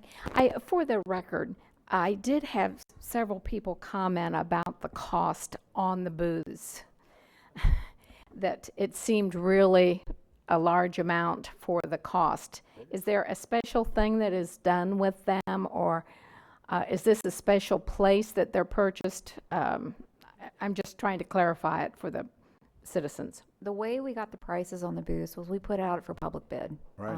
We got the best booth. We have very tight specifications Okay. because we have to be able to safely put a person in a booth in the middle of a road. And then you also have the issue where your booths need to be mobile so that when we start bugging out for a hurricane, we can pull them quickly, store them quickly, and get them out of the way. But we also have, it's salt tolerant. That's the biggest thing is anytime you put something on the beach, it's got to be able to withstand the beach. Right. It was competitively bid. The other thing, it's competitively bid. So, Thank you for we're always clarifying looking for that. more bidders. Okay, I think we're all good on this part. We'll go to 9. There's no Mr. action. Chair, only in the sense that if you're okay with all the dates, make sure everybody's I okay. gave you the one question that I was concerned with because we discussed Easter is April 1st, and I personally felt like that it should be done at least 8 or 10 days ahead of time. That's, Mr. So Chair, you don't, not on that Easter. If you wait till Sunday, it really needs to be, you've got to push for the 20th or so of March. Mr. Chair, that's why I made a leap of faith and put item 9 before we even have the revenue. Right. just to try, because that'll be key to us getting it done. So we clearly absolutely agree with that. This will be one of the biggest changes we've ever made. Because can you imagine on that Friday and even before the Friday, because a lot of people take off Easter week. So anyway, that was just my call. We're going to try. Other than that, I'm okay with the times. Well, if something happens, if there's a delay for some reason and the booths are not in stock, we can always do a temporary pop-up tent until the booths can be installed so that we're operational for that weekend. Always Okay. a plan B and C. Everyone okay with proceeding forward? We don't need a motion on this, do we? No, just That's as what I long as thought. I know you're doing that. And Everybody's next okay. meeting will be the discussion on the beach fee itself, Right. which is what supports all this. Thank you. All right. Thank you, Jessica. Thank you. And everyone else. We'll go now to item 9. You're Mhm. back on stage. Yes, sir. We need to get your approval to move ahead on the booths. Is there a motion to purchase the 8 toll booths? Second. Motion is made and seconded to go ahead and purchase the 8 toll booths. Any objection to the motion and second? Hearing none, the motion carries unanimously, and thank you. Thank you. And we'll move now to item 10, and that's an update on the REEF program. Mr. Chairman, a couple of things. I'm going to give a few background material on the REEF program. We have a number of people here from different industries that would like to speak towards this program. We also are going to explain for the public what will happen on the 11th and 12th with the ships and how we set them up for public display. I'm going to ask you, as part of that, to officially, because it's a celebration of marine life and marine habitat. And so what we'd like to do is make the 11th and 12th also free to the public for the park and the Marine Science Center that day. So everyone can enjoy, and we'll talk about how we're going to move people around. I want to point out, because I think I owe it to this council and to previous councils and to the public to know that this whole discussion, they had started reefs here a long time ago, but it really slowed down over the years. It was June 17th, 2010. Mr. Denny, can you hold just one second? Yes. Ms. Cusack has to leave, and there's a significant number of people. I wonder if we could move a couple of the items that we have to vote on or nominate. Can we move? Pardon? Okay. Oh, she's Well, okay. There's a large number here, so I'm just saying. Well, I was just trying to get the work part of it out before we do this, because this is the fun part. But Okay. if y'all want to stay with this, Okay. but we do want to move this through as Fast as quickly as possible. we can to on this. On June of 17, 2010, just to remind everyone, we actually, if some of you will remember, there was actually a suggested ban of 73 species that was going to be so you couldn't fish except especially in deeper waters for those species. And we were fearful that the only place left to fish in Volusia County would be the reef system. And now the thing that's still in play is the red snapper. That did not come to did not come forward, but the fact of the matter is we were scared. I asked the council at that time to embark on a program. We had 40 sites to try and double it, to try and protect the artificial reef system and to grow it. We talked about it that summer through July and August of 2010, all the way until November of 2010, when we figured that threat it sort of went by the wayside but could come back again. But we decided that we wanted to go further. And I asked the council, quote, to make our reef system the premier artificial reef program in the country. The council approved all these unanimously, 7-0, and they said, go ahead. The other thing you have to remember what was going on was the giant downturn, and what we knew we could do was start a program where we got free materials, and the only cost then was to actually transport them and also put them on the reef sites. We also believed it was the ultimate recycling program, and I can say it's the only program I have ever worked on in my entire career where I've had no naysayers. We had a few people that weren't sure, but no naysayers. Those discussions have continued on the REEF program through 2012, all the way through to discussions in 2016. Where did that leave us? We went from 40 reef sites to 150. 134 of those reefs are constructed of clean, donated concrete culverts, utility poles, jersey barriers, and bridge material. We have 13 steel ships and tug sites. We have 5 steel ships, 5 steel barges, and 5 steel tugboats scattered, except for the one barge. These are all from old placements. So we've not been able to put new ships down, which is one of the things we really like to do. Our reef sites are approximately 1/2 an acre each in size and require no maintenance. There are 74 acres of artificial reef strategically located across 300 square miles of continental shelf where there are no natural reef habitat. That is important because really what you have was a wet desert. The Flagler Avenue and Sungalow Pier reef sites are the only near-shore artificial reefs in Northeast Florida. And so that's a whole experiment we have going on that's really cool. Volusia County is known now throughout the southeast United States as a premier habitat building program for marine life. The Volusia County Artificial Reef System has been featured in Florida Sportsman, Coastal Angler magazines, the Halifax Sport Fishing Club, Hot Knots, newsletter, and numerous social media websites. From an ecological standpoint, steel ships, that's the 2 things that we're going to have with the 2 that we are going to sink the week after the 12th of November. They make excellent diving and fishing sites since they are large, single-piece, high-profile structures that attract large fish throughout the water column. Steel ships create localized microcurrents and upwelling that attracts bait fish, which attracts high migratory pelagic predator species such as king mackerel, barracuda, cobia, dolphin, manta rays, sea turtles. That's another thing. The reefs are good for our turtles. Goliath groupers and numerous other species of fish, shrimp, and crab. The artificial reef system has increased carrying capacity of the continental shelf offshore Volusia County for a multitude of species such as grouper, snapper, flounder, amberjack, sea bass, and porgies. From an economic standpoint, which is another element that the council looked at, and that is statewide studies have determined that for every dollar invested in artificial reef construction, we get $138 in economic activity. And when you look at the recreational boats in the fishing industry, and just the fishing line alone and the hooks and sinkers, there's a lot of money being spent. Artificial reefs provide fishing habitat much closer to shore, and this was a big thing, I think, for the fishing industry. It allows for a half-day charter deep-sea fishing. These trips save fuel and allow for 2 trips a day. Also, for a lot of people that don't have large boats, they can go out and deep-sea fish on calm days with inside of land. Scuba diving chapters are now commonplace in Volusia for wreck diving and spearfishing at our artificial sites throughout the summer months, and we believe that nothing will grow both of these industries more than some additional ships. One thing I will tell you, that unsolicited, we've gotten $35,000 already in donations. What I'm going to suggest to the council is that we create a fund and put all those donations, because I've talked to people that are donating money, into a fund and see if we can acquire other ships as they become available.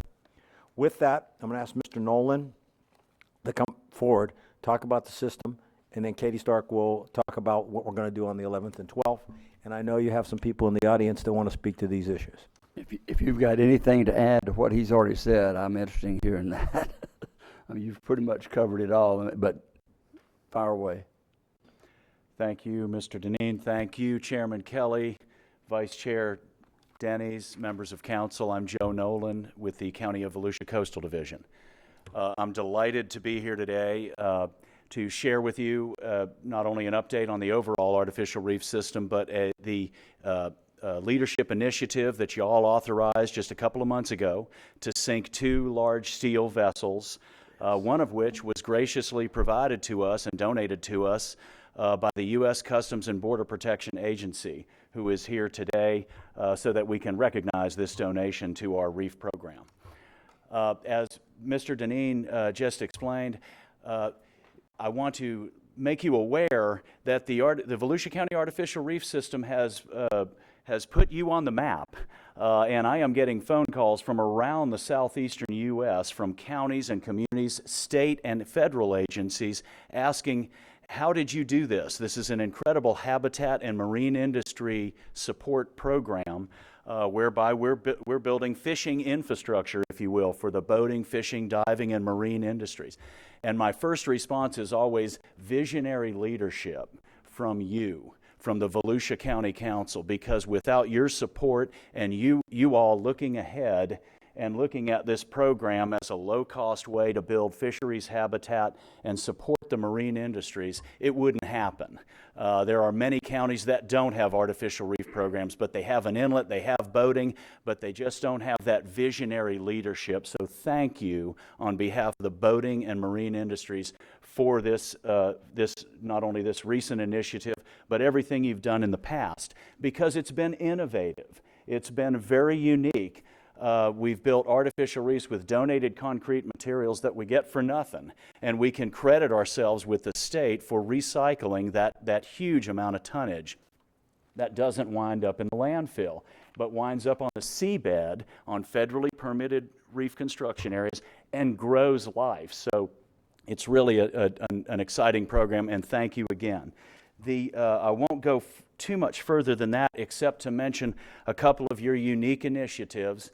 And that includes the nearshore artificial reefs that y'all supported a couple of years ago when County Manager Deneen challenged the council and us to build the world's best artificial reef system. And so we tried to think of innovative things that we could do different. And we are now the only county in Northeast Florida that has artificial reefs located within a mile of the beach. And that's those locations off Flagler Avenue in New Smyrna Beach and the Sunglow Pier. Those are the only nearshore artificial reefs in the Atlantic Ocean between Cape Canaveral and Cape Hatteras. And these are great fishing spots. They're very close to the inlet, just a couple of miles south and a few miles north. So small boat anglers, fishermen, moms, dads, and kids can go out and feel safe and make a quick run 10 minutes down to the Flagler Reef and have a quality deep sea fishing experience. And this was only with your authorization, approval, and your visionary leadership. So thank you so much for that. I want to mention one thing. We're going to put mooring buoys out on these reefs. We're not the Florida Keys, but we're going to try as best we can. And that'll make it even more safe and actually for small boat anglers, and actually create surface habitat for pelagic species like kingfish and tripletail and cobia, highly sought after species that a lot of people like to eat. So that's something that y'all have done that's visionary, and that's just a quick look at a schematic of a mooring buoy. But the latest initiative is really what we want to talk about today and update you on, and that's the Lady Philomena, a 150-foot steel vessel, again, that was donated by the U.S. Customs and Border Protection Agency after it was seized on the Miami River with illegal contraband on board.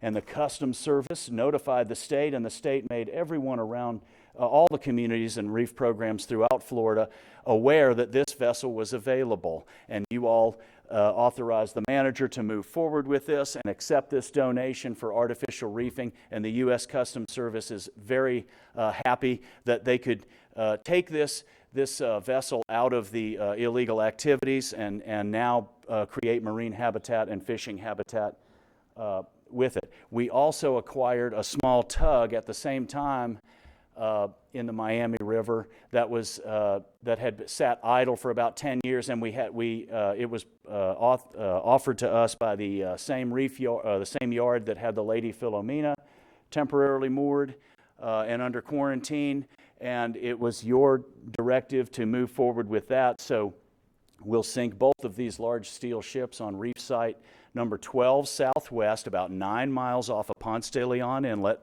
about a 20 to 30 minute run on a typical outboard, and in about 80 feet of water. And it will make an incredible marine habitat and artificial fishing reef location and support the marine industries. A number of folks are here today that we want to recognize, but first I want to recognize Kate Sark with our Community Information Division, who is going to go over a public open house event that we think is going to be really exciting for people to visit the ships and see them close up, right? Because it's very unique and interesting, and people may want to visit these. And before you move on, Ms. Dennis has a quick comment. Can you back up to that Back up one slide. slide that has There the you go. inlet? No, keep going. That has You want the- to see New Smyrna Beach, don't you? No, that one right there. Well, no, this is what we have, Volusia County, that nobody else does. We have the river, we have the ocean, we have an inlet, we have islands, and we are creating and guaranteeing access and availability for our citizens and so many uses within so many domains.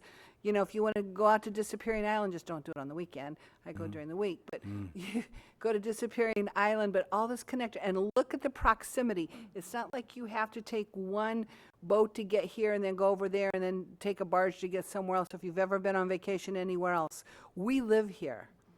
And just that one slide, it always amazes me that we don't actually, we've got a lighthouse then on the other point, you got a lighthouse point. I mean, if you just condensed everything that was available through our natural environment that we're protecting yet enhancing is just, it's amazing when you think about all this. Every time I go out there, depending on the venue, it's just, I'm like, I live here. I live here, and it's got to slow down long enough to go out there and see how great it is. But that's probably one of our best marketing things that we have in Volusia County. I don't think that exists anywhere else that I'm aware of. I mean, when you take a look at that, look at the access. Okay. That's just my comment. That's all I have to say. Thank you. Come on, Katie. Good morning. Kate Sark, Marketing Specialist with Volusia County Community Information. I am here this morning to tell you about this exciting event we've been working with the Coastal Division closely on. It will take place the weekend of November 11th and 12th, and we're calling it Beneath the Surface, a celebration of marine life and habitat, because that's really what this is all about. We'll have informational booths set up. County groups will include the Coastal Department, Marine Science Center, Volunteer Volusia, Explore Volusia, and Green Volusia, Human Resources, the Daytona Beach Half Marathon, as well as many other groups. When she said human resources, because we're going to excite people, we're going to have a booth there about all the jobs that are available working for Volusia County. So we're going to have an employment booth there too, to tell people they can, all the opportunities to come work for us. And then we'll also have representation from other community groups, including U.S. Immigration and Customs Enforcement, Customs and Border Protection, the Coastal Conservation Association, Halifax Sport Fishing Club, and many more. And then pending approval to waive the fees to the Marine Science Center and the Lighthouse Point Park, we'll have a shuttle that will run to both of those locations, as well as Sea Love Marina where the boat is, and Tornita Park for overflow parking. I've also talked to Ponce Inlet, and they're going to provide whatever help we need and assistance in trying to make this. They're really excited about being in their city. And then we'll have light refreshments and a cute giveaway item for everyone who attends. But the main attraction is really the Lady Philomena and the Tug Everglades. And we discussed how we acquired those, but people will actually be able to climb on board the Lady Philomena for guided tours. We'll have informational signage on the boat to educate people about what we're doing and about the reef system, and they'll actually be able to leave their mark. We'll have markers so people can sign the inside of the boat and leave their mark before we sync them with the reef system. So at this point, I'm going to bring Joe back up to introduce some of our community partners to you all. Thank you. Outstanding. Thank you, Kate. If we could go back to the PowerPoint. Yeah.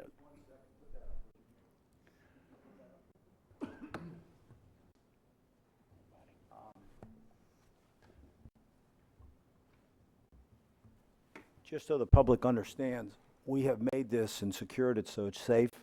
We're going to do guided tours. This shows you the inside of the ship. These tetrahedrons that were designed are specifically designed for fish, and as Jessica will tell you, the big holes on the top so they don't trap turtles. We're going to really set this up, and we spent time putting some additional steps in and stuff. They will be guided tours, so if people want to bring their kids, they can, but they'll be guided tours. They'll be safe. We'll have plenty of people there, and we'll have people stationed. So you shouldn't be afraid to go on. But if you bring small children, you have to keep them by hand. But I think people will find this pretty fascinating. It's going to be pretty cool. Billy.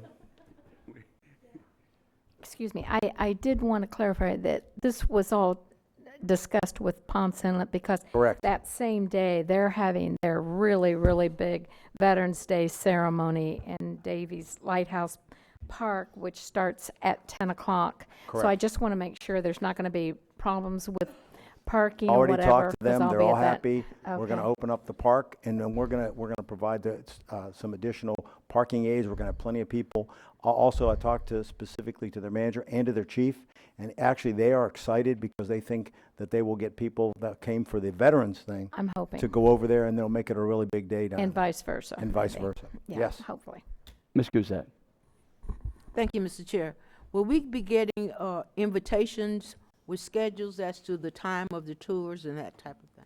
Yes, we were pending approval on everything, and the release and invite will Right. come out as soon as. The tours are gonna go on from 10 o'clock till 3 o'clock on November 11th, November 12th.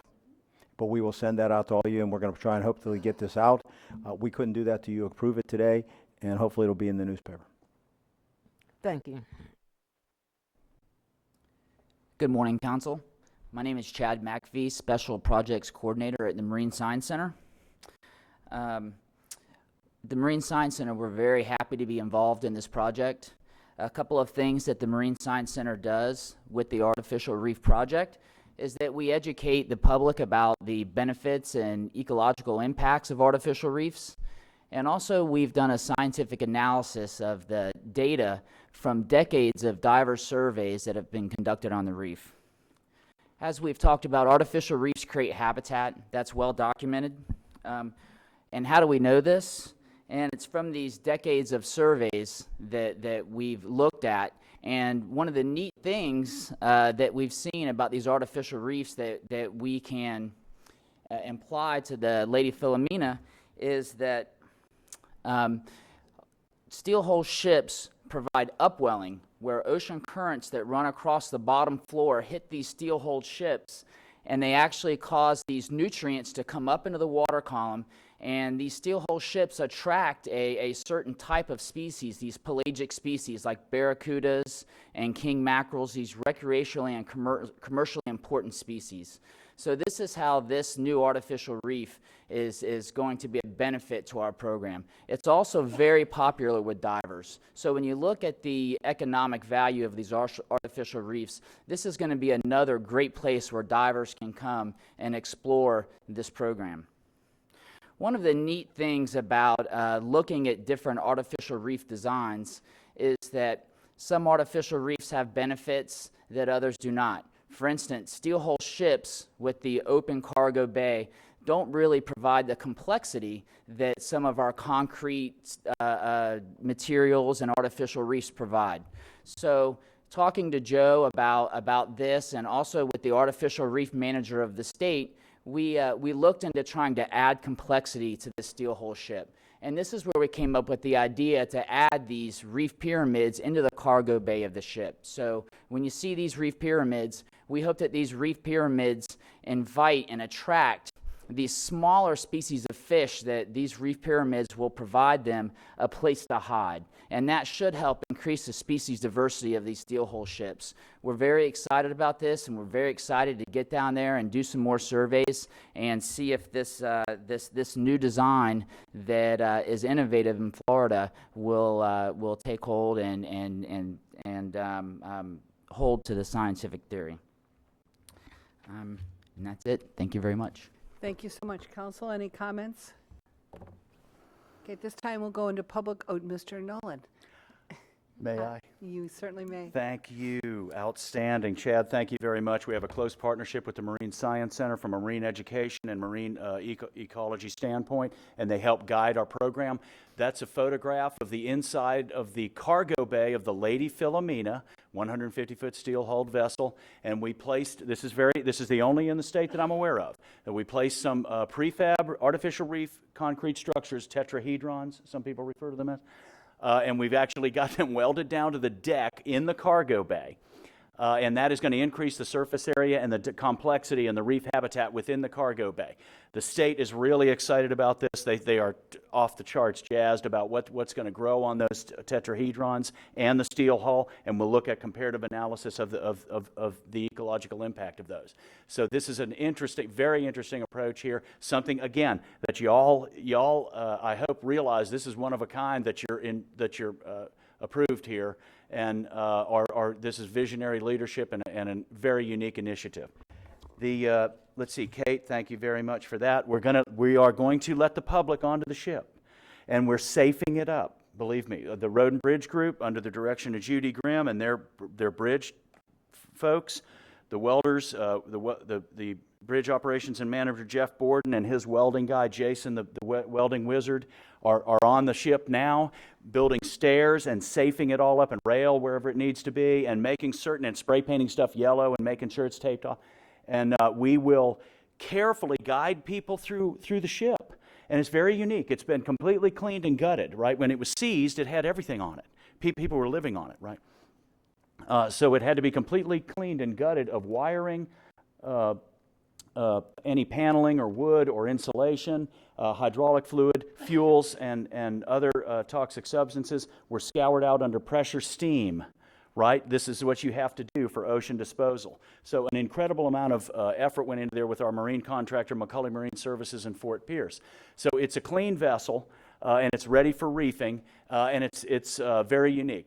But we're doing this because this will be a rare time for people, especially kids and families, to get to see something you just don't get a chance to see. Now, Joe, go back to your tetrahedron. Okay. I love that word. Tetrahedron. I think in your tetrahedron, Joe, we do have some people that want to speak, right? There's an escape clause. There's an escape hatch there. Do you want to talk about your escape hatch on the top? The tetrahedrons have an opening in the surface purposely on the top there. You can see it in this one in the foreground. Does this do a pointer? I don't know if it does. Oh, I don't know if I want to do that. No, don't worry about that. Anyway, you can see there's an opening on one side of the three-sided figure, and that's in case a sea turtle would like to enter into that chamber and swim around and eat a shellfish or something off the side. It has a way to get out all the time, right? And this is something important that the state imparted to us that we need to make sure. There you go. Somebody did that. That was good. So the sea turtle will never get trapped, or any other animal would get trapped. So that's kind of a unique thing about those that's particular. Let's see, I needed to move forward to recognize some people, and let me share something with you that is incredible. And I am eternally honored and humbled at the private, unsolicited support that has been provided to this particular project, the ship reefing project. Number one, the U.S. Customs and Border Protection Service. Thank you very much for making the ship available, and I want to invite them up here to speak and say some good words.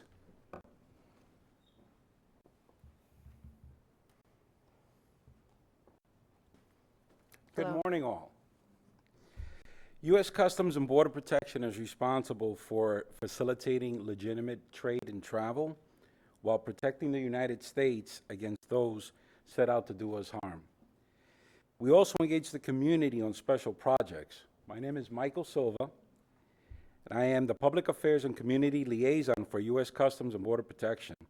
On behalf of the Miami and Tampa Field Office, we would like to thank Volusia County for the great working relationship we have developed. It's a win-win relationship when we can work together on such projects as the Lady Philomena Reefing. I'd like to take this opportunity to introduce Communications Liaison, Mr. J.C. Taylor. Thank you, Chief. Again, I want to echo Mike's words saying thank you for having us here today. We greatly appreciate it. I think I speak on behalf of our Director of Field Operations, Diane J. Sabatino, when I say as an agency, we couldn't be prouder of our involvement in this project and what it's going to do for Volusia County moving forward. My involvement and general interest is from a documentary point of view, as I have been filming sequences leading up to where the ship is now, starting from when she was seized back in Miami. Her name itself tells a story, the Lady Philomena. This is a lady who's fallen on hard times. She's fallen in with the wrong crowd, and she's made a handful of very bad decisions. She's had 8 different names in her 61 years, and she's flown at least 4 flags from her stern. And she has 3 tetrahedrons. And she has 3 tetrahedrons now, yes. She was used, or attempted to be used, in smuggling 47 kilos of cocaine into the streets of Florida. And to put that in perspective, that's 103 pounds of cocaine. That's $2 million of street value of cocaine. So she's had a sordid past, but now her future's looking brighter. And it's through the efforts of your council that this is happening. Working with local authorities and Homeland Security investigation, we were able to seize all these drugs. We were able to seize the Lady Philomena, and now her fate has a new turn. She's going to be a reef. And to me, that's the amazing story here. I think it's just a wonderful thing to document, and I've been so happy to be involved in this. And I just want to say thank you. I can't be more concise than that. Thank you so much for involving us. We're happy to help Volusia County in this effort, and I look forward to seeing the briefing. Thank you very much. Thank you so much. Mr. Nolan. Next, I'd like to recognize the Coastal Conservation Association and bring them forward to make a very important presentation to the Volusia County Council. This is unprecedented for the REEF program, and I am over the top honored and humbled by folks like John Lindsley and Frank Guidis, the Director of Habitat Conservation with the Coastal Conservation Association. Please come forward, gentlemen. Is this Mr. Lindsay? Okay. Okay. Good morning, I'm John Lindsley. I sit on our Coastal Conservation Association Mid-Coast chapter, which essentially encompasses Greater Volusia. It's a grassroots organization that's an advocacy group for recreational anglers. We also have habitat efforts to help enhance our marine resources.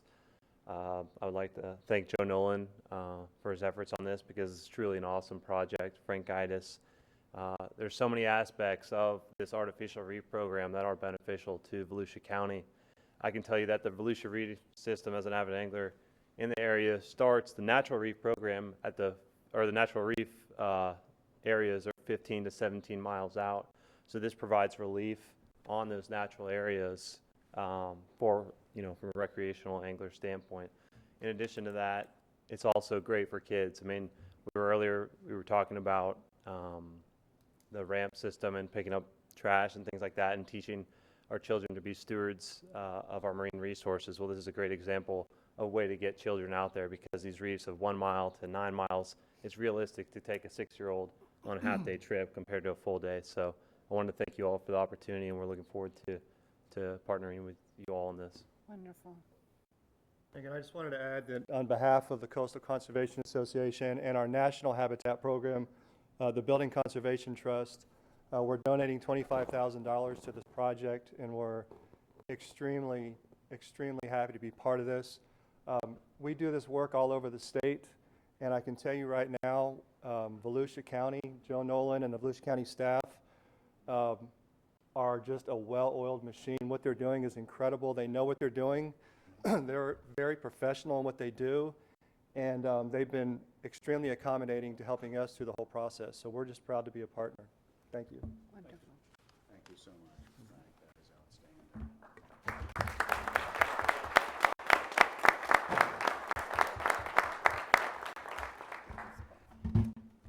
I also need to recognize another company that provided $5,000 to the reefing of the Lady Philomena, and that's the Yamaha Motor Company. I do not know if Mr. Martin Peters is here today. I don't think Mr. Peters could make it, the Director of Government Communications with Yamaha, but they donated as to step off of CCA's and in coordination with CCA's donation, and thank you so much, y'all, for making that connection.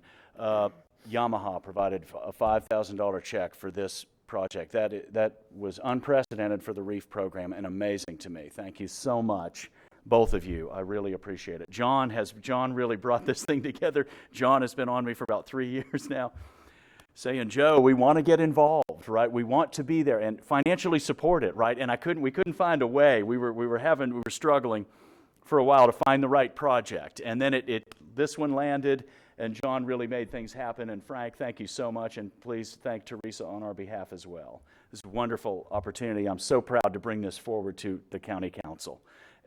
Thank you, Mr. Deneen, for your involvement as well. Let's see, I need to make sure I go back to Thank you. All right. let's see, Kate may not, I believe Kate mentioned Down the Hatch Seafood Restaurant in Ponce Inlet is allowing us to raft up the Philomena and the tug at their dock. So just be aware of that support. Thank you so much, Down the Hatch. I don't think, is Alexander Rinaldi here today? He's not. Okay, thank you. And right, the owner was out of town, and he thought maybe Alexander could be.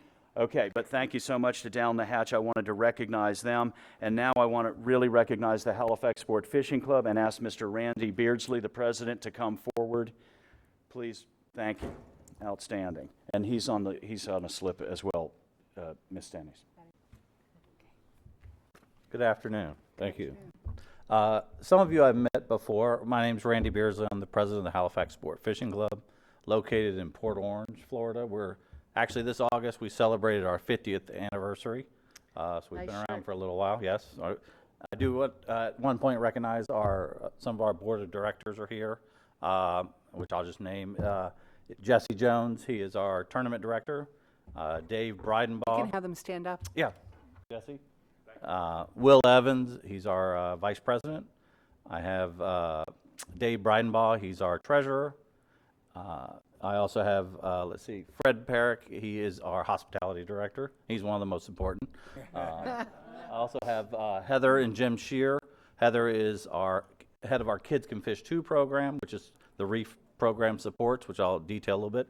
Also, Jim Shear, he's our former tournament director. And also I have, Dave. Captain Helen Klink, one of our leading lady anglers. She's served as everything in our club. She's one of our, been with the club for over 20 years. So I think I mentioned everybody. Yep. Part of this program, I do want to thank Mr. Deneen, also Joe Nolan. We organized with the chart, the little part here on the top. It is obviously a bigger chart, that we have all the artificial reef system, plus we went out with a local charter captain, and we have on the chart probably another 50, 60 sites for anglers in the county. So this just shows, if you look at all the red dots, the stars out, those are a lot of the fishing spots that are further out for different pelagic species and so forth. Of course, the green is the natural reef system, and we added different sites to it, which on the back, when you see all this, it has the coordinates, what was dropped, the date, what you typically would find there, and how big the relief is, so forth and so on. So a little more detail for anglers. How it supports our club. Heather Shear works with actually another organization here, the Sea Love Marine and the Sea Spirit. Our kids program, we take out children if they go through our program with biologist Chad from the Science Center. If they go through different programs that we have where we teach children about safety, the aquaculture or so forth, we do reward them and take them out on the Sea Spirit, which is located in Ponce Inlet, for a half-a-day trip. We did, I think this year, 3 trips. We took out roughly 40 to 50 children with their parents out, and actually, thanks to Mike, we took them out, had a day of fishing, and we come back and we did 3 different trips. So with your support, because you did approve, some of the board here, we developed this chart, and we provide it to the public through the different tackle shops and so forth. So it helps with our program. We also put on a special reef fishing tournament. You have to fish on one of the artificial reef systems. Some of the largest fish in our tournaments were caught. Jim Shear, one of our directors, caught a 63-pound king mackerel, the largest in Ponce Inlet in several years in tournaments. And then Will Evans, our vice president, his son caught about a 60-pound wahoo, which was on one of these inshore reefs. They do come in this time of year. Things are closer. Sailfish, the pelagics come in a little closer to our port or to the inlet. So let's see. And then also the chart helps us with other activities that we do. We will be updating it. Actually, Joe did. The charts that are available to the public currently on ours, we will be updating. It shows on here 14 and 15, which are the near shore reefs, 1 mile out. We'll be updating those along with the sinking of Lady Philomena and the tugboat. So we'll be updating all of those, and we're also going to be adding a little bit more to the north, to the Flagler County, and to New Smyrna area to the south. So, well, again, thanks everyone on the board. Thanks, Mr. Deneen, Mr. Nolan. We appreciate everything that you do with this program. Thank you. I've been asked, council wants a picture of the check. Yep. Outstanding. Good deal. And by all means, others as well. The Actually, Jeff came in. We'll go. Real. And if we need to. That's right. There you go.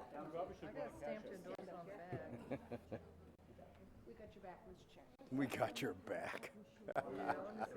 Yep, that's a scary thought.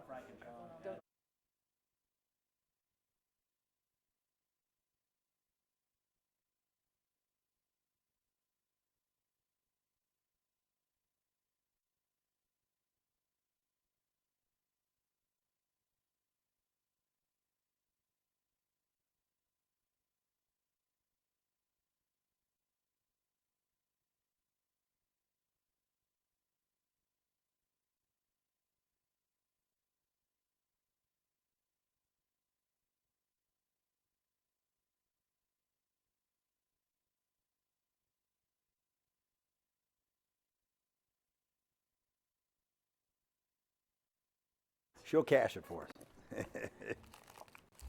All right. Who you got left there, Tim? Okay, public input, we have Tom Kinsey and Jim Standfast. Is that correct?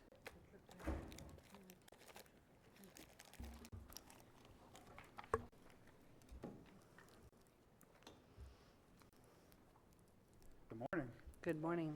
My name's Tom Kinsey, and I'm the president of the Volusia County Reef Research Dive Team. Jim Standfast isn't standing here beside me right now because he's chicken. But that's Mr. Standfast right back there, our Secretary Treasurer. First of all, let me tell you how honored I am to be able to speak to you this morning and how unprepared I am because I wasn't told I'd be speaking with you. I did get my tetrahydrine shot this morning at Walgreens. So just real quick, I want to thank the council for your foresightedness of the importance of the artificial reefs to Volusia County and what they bring in to the county. Without you, we couldn't do it. As Mr. Deneen said, we only had up to about 40 up to about 10 years ago. Now we've got over 150. Volusia County Reef Research Dive Team has been in existence for over 30 years. While anybody can go out and look and see what's on these ships, take a few pictures, videos, and things like that, not everybody has the training that we try to provide. When we first started, we had professionals come in and give us training for 5 weeks on things such as your reef height. You got to know the direction of your currents. You got to know what the composition is on the bottom. You got to know what the penetration is. Things like this. You don't want to drop some of your valuable concrete someplace and it's just going to sink. So you want to be able to have things like that.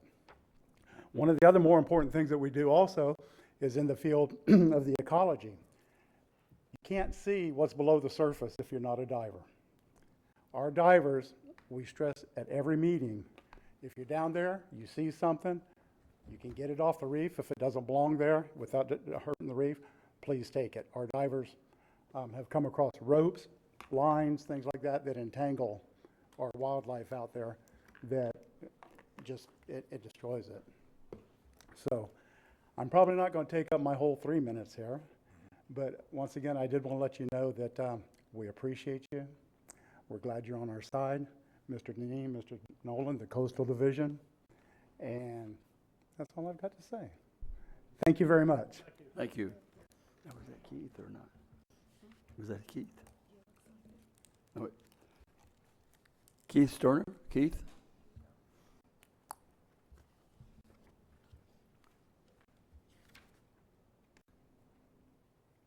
Hello, my name is Keith Sterner. I'm the owner of Sea Dogs Dive Center, and I've had the opportunity and privilege to be witnessing these things firsthand for the last 25 years.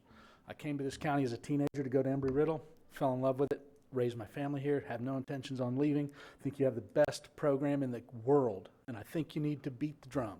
You need to bring the public awareness to what you're doing, because I think the future of this program is dependent upon that. You know, you want to have the continuing. I want to see my kids going out here for many, many years to come to have the opportunities to see what it is that's going on the bottom out here. Don't think the tours end when this thing hits the bottom. For me, they just begin, okay?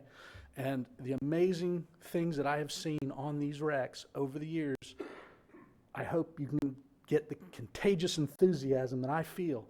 These ecosystems are unbelievable, okay? You take an eyesore from a boatyard, it hits the bottom, it becomes the most beautiful, breathtaking thing you can imagine on the bottom, okay? And if any of you need help in that area, come see us. We'd be happy to get you out there. The program Beat This Drum, I'm serious. I'm so happy to see this thing going down the hatch. We're going to bring out people. I hope everybody comes to see this thing, because once it hits the bottom, it's only the divers that see it, okay? And a lot of times out of sight, out of mind. But the future of this incredible program that you guys have is this is the opportunity I think you want to get the public behind you for this. Because like I said, this is a template for every coastal community. They need to open up their ecosystems to this. This is an incredible thing, okay? And I hope every one of you get an opportunity at some point to get out there and see some of this stuff. It is incredible. I had manta rays swimming with me on the Mindanao for several weeks this summer. I've had whale sharks swimming around the Antilles Star, bringing in cobia all over the place. These fishermen, if they saw some of the stuff I would see on the bottom, yeah, it's incredible. It is absolutely beautiful. Now, granted, we don't have the water clarity of South Florida, but I think that nutrients-rich water that we have here is just going to make it that much better, okay? And we get our nice water from time to time, and it's just a beautiful thing to see down there. You don't have to travel the world to see some of the stuff that other people do travel the world to see. You can go right off our beach and find most of it. And most people are unaware of that. That is the truth. Okay? And I really appreciate the opportunity to speak to y'all, and I hope I see y'all in the future. All right? Thank you. Thank you. I guess this would be Captain Michael Mulholland. Did I get that right? Yes, sir, you did. Good morning, Mr. Speaker, Ed Kelly, council members. Thank you for having me this morning. Mr. Nolan, thank you. My staff and I operate the Sea Spirit. We are a 65-foot head boat, and we take anglers out fishing. And with this new reef, it's going to be great for us because we specialize in half-day fishing. And Halifax, they bring the kids out every year with us, the Halifax Sport Fishing Club. We co-sponsor trips with the kids, and this is going to be something new for the kids to fish on as well because it's within our means of travel. And I just want to thank the council for all your hard work, especially Mr. Nolan. He's really hit it out of the park with this, and I want to thank him for all his hard work and dedication. And this is just going to continue to make Volusia County beautiful. It is a beautiful county. I like living here. I've been here 13 years, and I look forward to being here for many more years to come, and I just want to say thank you. And thank I you. don't know what else more to say. Thanks. All you can You do guys is did a say, great job. let's just get with the federal people and tell them let us have those snapper, Well, okay? they did. They're giving us the Well, next they 2 gave us- weekends. And I mean, that ticks me off so much because we know they're there, you know they're there, you're killing the ones you have that are Captain caught Nick can and tell you thrown more. back. He's out So, there every day, so he knows. Jimmy Hull is a good friend of mine, and Jimmy's been an advocate for all of y'all on that as well. And why in the world? Well, it's just like I shouldn't say this. We might be some government people in here. It's kind of the way government sometimes work. I mean, sorry about the. I'm not referring to the other people that are here that don't not related to fishing. So, but anyway, thank you and Thank you. for the service you provide to our community. We are at Down the Hatch. That's where the boat is located, and I know Alex couldn't be here today. He did want to be here, but we're honored to have these vessels at Sea Love because that's our home port. So we're looking forward to seeing these vessels there, and we will help Jim and his staff out any which way we can to accommodate parking and whatnot. Great. So All right. we'll be all right. Thank you very much. Thank you. Ms. Wheeler. Thank you, Mr. Chair. I just again want to thank Mr. Nolan and everyone that's been a part of this, but I want to make sure that we give recognition to the prior council. I know Josh Wagner, who is the person who I took his seat after he was termed out, was very implemental in this. And so the insight for all of that you have had, the fact that we can come on board and be a continued part of it, we only hope that we can get the next council 8 years from now, I'm going to say, that can continue this, because this is big. But I do want to make special recognition to the prior council that had the visions. Thank you. Dr. Lowry. So this is officially announcing your reelection. She meant to say 7 years, but that's okay. Yeah, that's right. I just mentioned to the county manager, I thought it would be a good idea if this council would approve to designate that week that we have the sinking as coastal week of some kind, and in that proclamation, I think we need to be sure that Mr. Nolan's name is mentioned in there along with that. So if y'all would, I just want to throw that out as an idea. Mr. Patterson. You know, as a chair of the Tourist Development Council, I see that we really need to make sure that our three advertising authorities advertise this. They've been I mean, contacted. big We've time, talked to them. not that it's just there, but the quality of what we have is there, getting up, because that'll bring more people in and increase our bed tax rate. Yeah, we've gotten big enough now that we've talked to the Halifax Authority and the other two, and they're all prepared now. Joe and I are actually making a film underwater, showing it even from an amateur standpoint, what's underwater, together with we want to make a film that has to do with the fishing. And they're going to now make it part of their campaign. You really needed to get big enough now to where you have all these sites, and the beauty of this is that there's no longer competition between the divers and the fishing people. There's so much habitat, and we're just going to keep building more. And I think it's going to put us on the map. You're right, it needs to be in our advertising. Okay. Jim, isn't there wasn't this given a name for this 2-day event? Yes, we called it, I like this title too, it's really neat. Go to the microphone. Repeat that, Katie. If you will. We're calling it Beneath the Surface, a celebration of marine life and habitat. And I was thinking of the whole week too, because we have the sinking some undetermined time later to designate that whole What week. you could do is a proclamation, starting with the 11th, taking it through to the whole following week, and call it the Coastal Division and for this program, and you can put that program as part of the title. I think that'd be really cool. Do I need to make that a motion? No, or just create or the just- name. You can do the proclamation, and we'll all sign that, and you'll That come sounds- up with the name, and we'll do a proclamation for that period of time. That would be great. Cool. We want to make sure that proclamation is not at the same time that we're proclamation for Veterans Day. Well- It will So, I mean, Well, not at it's the on same Veterans time. Day. The same But day. it's not at the same time that the Well, veterans are. this will be They a had their proclamation ceremony. for a week, is what I was thinking. We're gonna for that, do- okay. for that whole Well, week, not just yeah. for the day, because you got the 11th and 12th that you have the viewing, and then There you go. sometime that week, weather permitting, will be the sinking. Right. And so you actually got a week period there. So I was thinking making Yes. a proclamation for a week. That's all. There we go. Okay. All right. We will now move on to the rest of it, and that's it. That's it, Good. except to make sure that the what? The fees.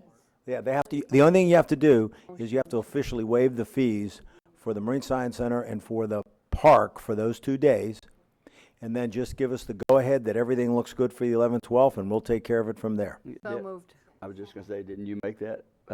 Made by Denny, seconded by Wheeler. Is there any objection to the motion?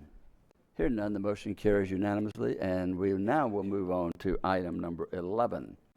And we have appointment to the VGMC, and I guess any council member may make it. Mr. Wachtel? Is there a motion? Mr. Chair, I nominate Mr. James M. Watchell to the Volusia Growth Management Commission. Mr. James Wachtel has been nominated for appointment to the Volusia Growth Management Commission. Any objection to the nomination? Hearing none, the motion carries unanimously. And I nominated him in 1995 to serve on the Ormond Beach Planning Board. So he goes back, and I didn't even know him at that time, but he's done an outstanding job serving. Well, I hope he still speaks to me if he's still speaking to you. I haven't spoken to him in 22 years. I don't know. Move to item 12. The chair has a person who has submitted that will come back up next meeting. his name's not on here now, right? Correct, we're awaiting the Okay, application. in District 3, Yes, Mr. Chair, I nominate Donald Needham. Donald Needham has been nominated to For the the Code Enforcement Board. Any objection to the nomination? Motion passes unanimous. And Ms. Cusack, we are moving right along. I have no other cards for public participation that I can see. And now we will go to County Manager. Only one comment, and that is,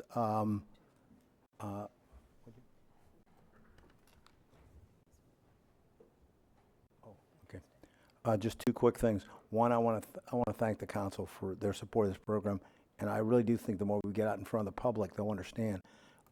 I think our side, on the administrative side, we want the program to supersede us on the administrative side and the future councils that go on forever, to make it one of the best in the country. Appreciate all the support of the council. The other thing is that we're happy to suggest to you, you need to officially approve it. We'd like to waive the fees at Votran on the 11th for anyone that's a veteran. And my suggestion to my staff was that all someone has to do is declare they're a veteran. We are not going to ask for any kind of verification. That we're just going to leave that up to the person. Because I don't think anybody would say they aren't, that aren't. And if they get on the bus and if they say they're a veteran, then the fee will be waived. That's on the 11th only. 11th only. Mr. Chair, I remember getting an email from somebody who was saying that there's something in state law that veterans, like That's getting on, that's on parks. parks, and that's what I'm saying. I wanted to make sure that there is a difference, because somehow some people think that the beach is a park. No, that's a toll, and it doesn't play. Okay. We do things, for example, in the case of handicapped people, and anyone, especially if anyone's been handicapped or a handicapped veteran, all those are free. That actually is a very big program to us, and probably costs us, in terms of actual fees, before we raised it, almost $250,000 a year. I just wanted to bring that up for clarification, because some people have said some comments to. We've council clarified members. that with some people. I think they are now satisfied. Okay. Okay, but I need you to approve Need a that. motion, need a motion to waive the fees on November the 11th for veterans. As a veteran, I will make that motion. I was gonna reserve that to you, whether you spoke or not. So motion made, seconded by Wheeler. Any objection to the motion? No objection. The motion passes unanimously. And as far as the two ships and the sinking, as much as we've invested in that, I know we say they're free, but we've invested a lot of money. It's a very big project. Mm-hmm. I think even if it means buying a page of advertisement in the newspaper, a page showing what's going to be happening, something. If we'll get little blurbs and we'll get PIOs, but we need to really promote that as much as we've done today. Let's promote it so that people see it, because it will be picked up like that. Will be picked up by a lot of other people. We would love to do that. And here's the other thing. We would do it out of the coastal funds, which are not in competition with other sources, they're not part of the general tax dollars. I mean, I'm just suggesting that. I'm not saying. I'm just bringing it forward as an idea. I agree, but what about the ed authorities? They need to be here, and they have a great budget. I plan on bringing that up with the Tourist Development Right. Council. I think I agree with you, but I think that, let me split this apart. I think that the chair's got a good point if the council wants to do it for this event, because this is one of them rare times, this is one time I wish my kids really were little. Well, I wish they were little all the time. But the fact of the matter is, to be able to bring them on something like this would be unbelievable. That's why we're making it safe. I think advertising it, if you say that's okay, we would like to do that. Wouldn't cost us that much. And then I have talked to the ad agencies, and the more you do this momentum, the more they realize it ought to be part of the advertising. And it can be in the go-do section on the Friday before the Absolutely. On the 11th. It can be on that as things We'll to look do, at what's the feature most it, effective, maybe in a couple spots, and we may have to do a couple quick ads. But we think it's the right thing to do. And like I said, the city supported it with us. They're ready to help us on And traffic. just tell the News Journal or wherever you do that, the Beacon or any of the other observers, get as much free publicity as you can. I know that you will, even if it means some of us go out and take a picture with that. I mean, Deb, actually our Navy guy should be out there on there. Anyway, Mr. Chair. whatever you come up with, We can do that. okay. Mr. Chair, I know you're out of town, but are all the other council Postal. members available You to betcha. come by one of the 2 days? Yeah, I Okay. committed a month ago to be out of town on that date, unaware that that was going to happen. Are we sending something out to the schools too? We The can. schools, yeah, We I can. think that would be really important for Go ahead the- and do that. Well, Go that's ahead and going do to it. promote their Do it. excitement in the REEF program also, but I think it would be something that they all should know is I think here. by making the Marine Science Center in the park free that day, that also allows a lot of people to come down and bring their kids down for that too, and that we're going to try and connect the two. You might put that in small print, but that it's all, but what they have available, and I mean, I'm just, I think it's a good idea, and if the council says that that's a go, we'll make it happen. okay. And thank you for the Okay. time it took, but that we had a lot of people that were enthusiastic, jazzed up, as Joe would say. Dan? Yes, sir, I have two items. First, Mr. Judge has requested that you extend the declaration of emergency for another week because of the rivers being up. So I would ask your vote to do that. Is there a motion to extend the So emergency? Motion made by Second it. Dr. Lowry, seconded by Ms. Post. Any objection? Motion carries unanimous without objection. Did you try to make one, Ms. Kusa? I'm trying to keep you here till 1 o'clock. It's the hair today. Okay. I have one more item, Mr. Chair, if I may, after you're done signing. Next. Next relates to the conflict resolution procedures that you've undertaken with the City of Daytona Beach Shores. The statute provides that the joint meeting of the governing bodies is to take place within 50 days of the time of their receipt of your resolution.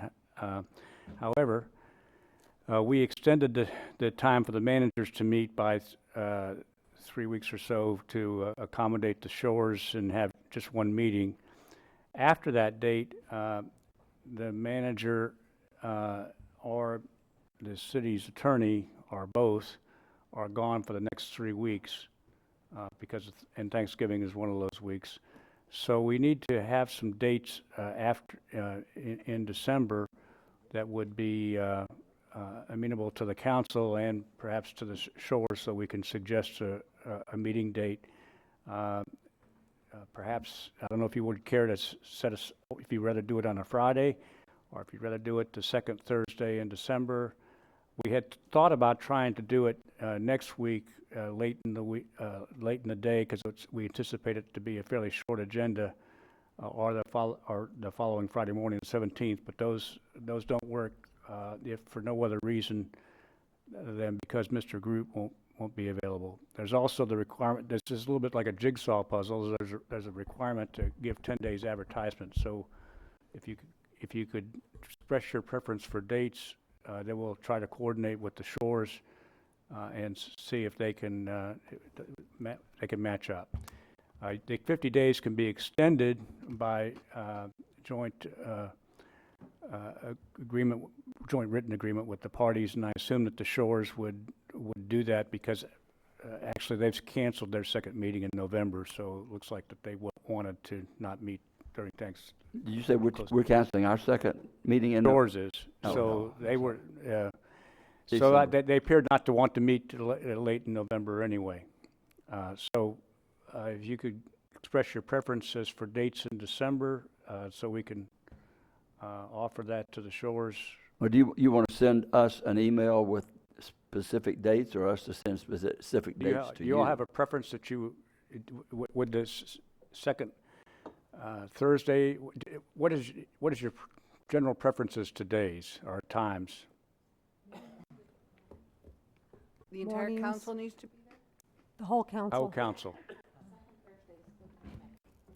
The second Thursday in, December. December? That would be the Big as that. 14th, I think. I will be on a cruise. Well, that's out. I think we might be better off, let me get Darla and them to work with each one of you and try to figure this out. I think that might be better. Yeah, because it's going to get complicated. And it may come into conflict that not all of us can be there anyway. I mean, They're supposed to be, right, Dan? They're supposed to all be there. Yeah. We you all gotta have to be there. Could be. Yeah, at least a quorum. Well, I mean, that's 4. If we only need a quorum, go with the second, I think it's, yeah. second meeting in December. I'm okay with It would be ideal if all of you could be there. It may not be another day that you can, there's a balance of convenience versus getting the meeting done. That's your preference. It's your preference. If Where you are would like we a morning meeting? meeting, Well, we got to figure that out too. I was going to suggest that where I'm going to meet on next Friday with their manager is at the EOC. We can open it to the public, it's plenty of room, and it's sort of in between both of us. That may not be a bad choice either for this meeting. There's plenty of room. We'd use the information room, all you're familiar where it's at, it's big, and the media could be there. And I think it's probably one of the better, it's set up for recording and all that too. Well, why don't we do it on the 21st after the council meeting? We all leave, whether it's after lunch. 21st of December? Sure. Because it's a business day anyway. Will I be here that? Oh, Because there's nothing scheduled. Okay. You're not going to be there on the 21st either?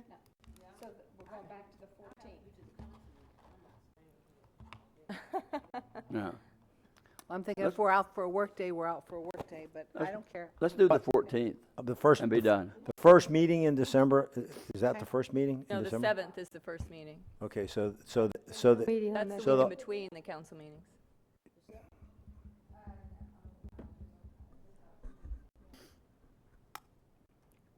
The 7th is the first Thursday, the second Thursday. And I've got an event Correct, that night correct. as well. Me too. what's the third Thursday like? 21st. That's the 21st. Okay. I'm getting ready to leave by 14th? then. Or I may be 14th? gone. Let's do How the long do you 14th. think the meeting will last, Mr. Eckert? I would allow 2 hours. So if it was our regular council meeting on the 7th, when all of us, I guess, would be here on the 7th? And do it Could we first? not- or we could do it afterward? first or No, you do at it. noontime? You do or it, yeah, At 1 o'clock in the day, and we'll be done if it takes 2 hours. I'm good with 7th. I'm okay That- with that. Mhm. Let's do it. If they can do it on the 7th, we'll do it on the 7th. And if we have to take a recess for our council meeting, if we're not finished, we'll take a recess and come back and finish it. We need Or a backup date then. Everyone will be very, In that instance, we would set up the training room so that you could. Right. Mr. Chair, what I would try to do, because it's the first meeting, so it's not a zoning day, that's important. I would try to make sure your schedule is such that you will be done by noon, okay. okay? And Ms. Poston, you're here then, right? Everybody can be here So the that day. meeting won't be at the EOC, it'll be here? Be here then. Yeah. However, if we're done by noon, that doesn't mean we're done by noon, then we go directly into a 2-hour meeting with the Shores. No, We'll you'll have break to for set lunch. it, Right. for the convenience of everyone, you'll have to set a time. Yeah, time and, certain. It may not take 2 hours. I'm just saying that for healthy discussion, probably should allow that. Now, let's follow up on what Ms. Denny said. We'll try to schedule you to be done at a reasonable time, like lunchtime. We'll schedule a lunch period, and then here's what we'll do. We'll find out where they want to meet. They may not want to meet here, so I would suggest the EOC if no other place. Well, if they don't want to meet here on the 7th, it makes it difficult for us to leave and go to the 7th if we got to go and come back here, if we haven't finished on the Let's 7th. just do a time certain. Well, I'll make sure to try to make your schedule such that you're done. Well, I would, if you had to do the meeting on the 7th, beginning at 9 o'clock. I know we hate to do those kind of things. Now, I think you should stick to your time. I will try to make your schedule such that your meeting's over by 12. Okay, well, we're going to have to move this one, or we're not going to be out by 12, which you told me would be today, so. I said 1, I thought. I thought you said 12. Okay, we'll make it work. We're going to do Now, the meeting if they will do it. Yes. And now, here's what I need to understand. Then I will schedule a lunchtime, and so we'll figure that into the time frame. To bring it And in. we could do that. But then I will ask them whether they want to meet here. If they do not want to meet here, but they will meet, then I'm going to suggest the EOC. Perfect. Okay? Okay. And do we have an alternative? no, we don't, It's gonna happen. It's gonna happen, unless they don't do it. That's what I'm saying. Well, if it doesn't happen on that date, we'll do the 14th, We'll try the 14th. unless they want to meet in somewhere. Okay. Okay, We'll push for the 7th. The 14th will be our backup. The only one, Ms. Post, you can't make it, right? okey-doke. On the 14th. Okay. So we'll have everyone but Ms. Post on the 14th. We will try to do it on the 7th. The only reason it'd be the 14th is if they can't make it work. Unless I can have my surgery done on the 14th.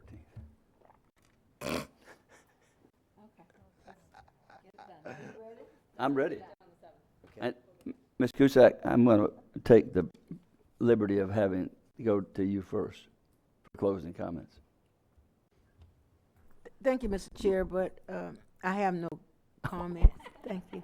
Well, I was just, well, then I'll go to back to the order, Dr. Lowry. I have no comments, thank you. Mr. Patterson. I got about an hour's worth. We've only got 15 minutes.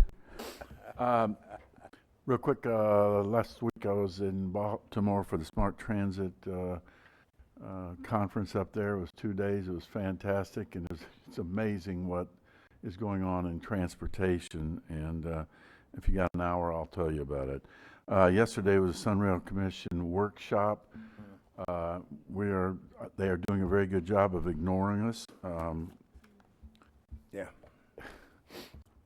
And I'm trying to get those amendments up. They're wanting to open this thing up to other things to discuss, such as Osceola County wants to make sure they get 7 years of funding. They're feeling like they're losing 4 years, but there seems to be a difference in between what we're requesting and what they're trying to do. And so I'm contemplating that, having a conversation with Dan and Jim about an action we may take in like a request in some way to get this thing going, because it's just going on, and I just want to get it over with. Right. So that's just pretty much. Patterson? Yeah. And that is the 19th. Think about this. It is very frustrating. Mr. Patterson's being nice, okay? It's going to be a tough discussion with them over a long period of time. The one thing that we have already told them, which I think we have to watch clockwise, we told them that if we did not get a full funding grant agreement in place by January 1st, 2019, that the time is done. It's up. It's gone. You can't make it work. And so Mr. Patterson and I talked about everything that he can do. I think if he moves forward, one thing I think he and I talked about that would be good is I think that if we send them correspondence, it should have all of your names on it so they have no mistake that all 7 council members are serious about this.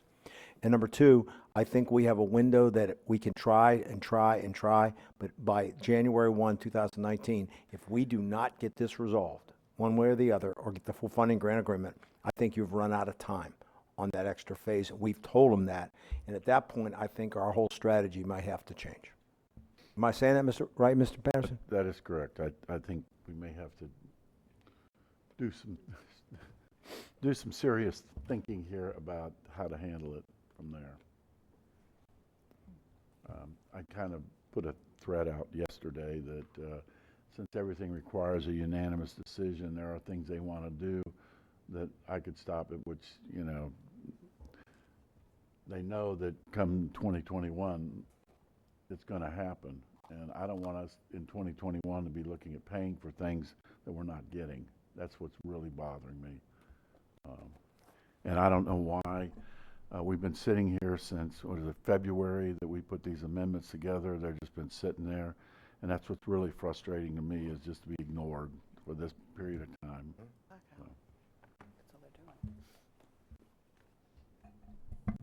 Okay. Done. Ms. Post. First and foremost, I wanted to give my condolences to New Smyrna Beach Police Department and the Volusia County law enforcement community for,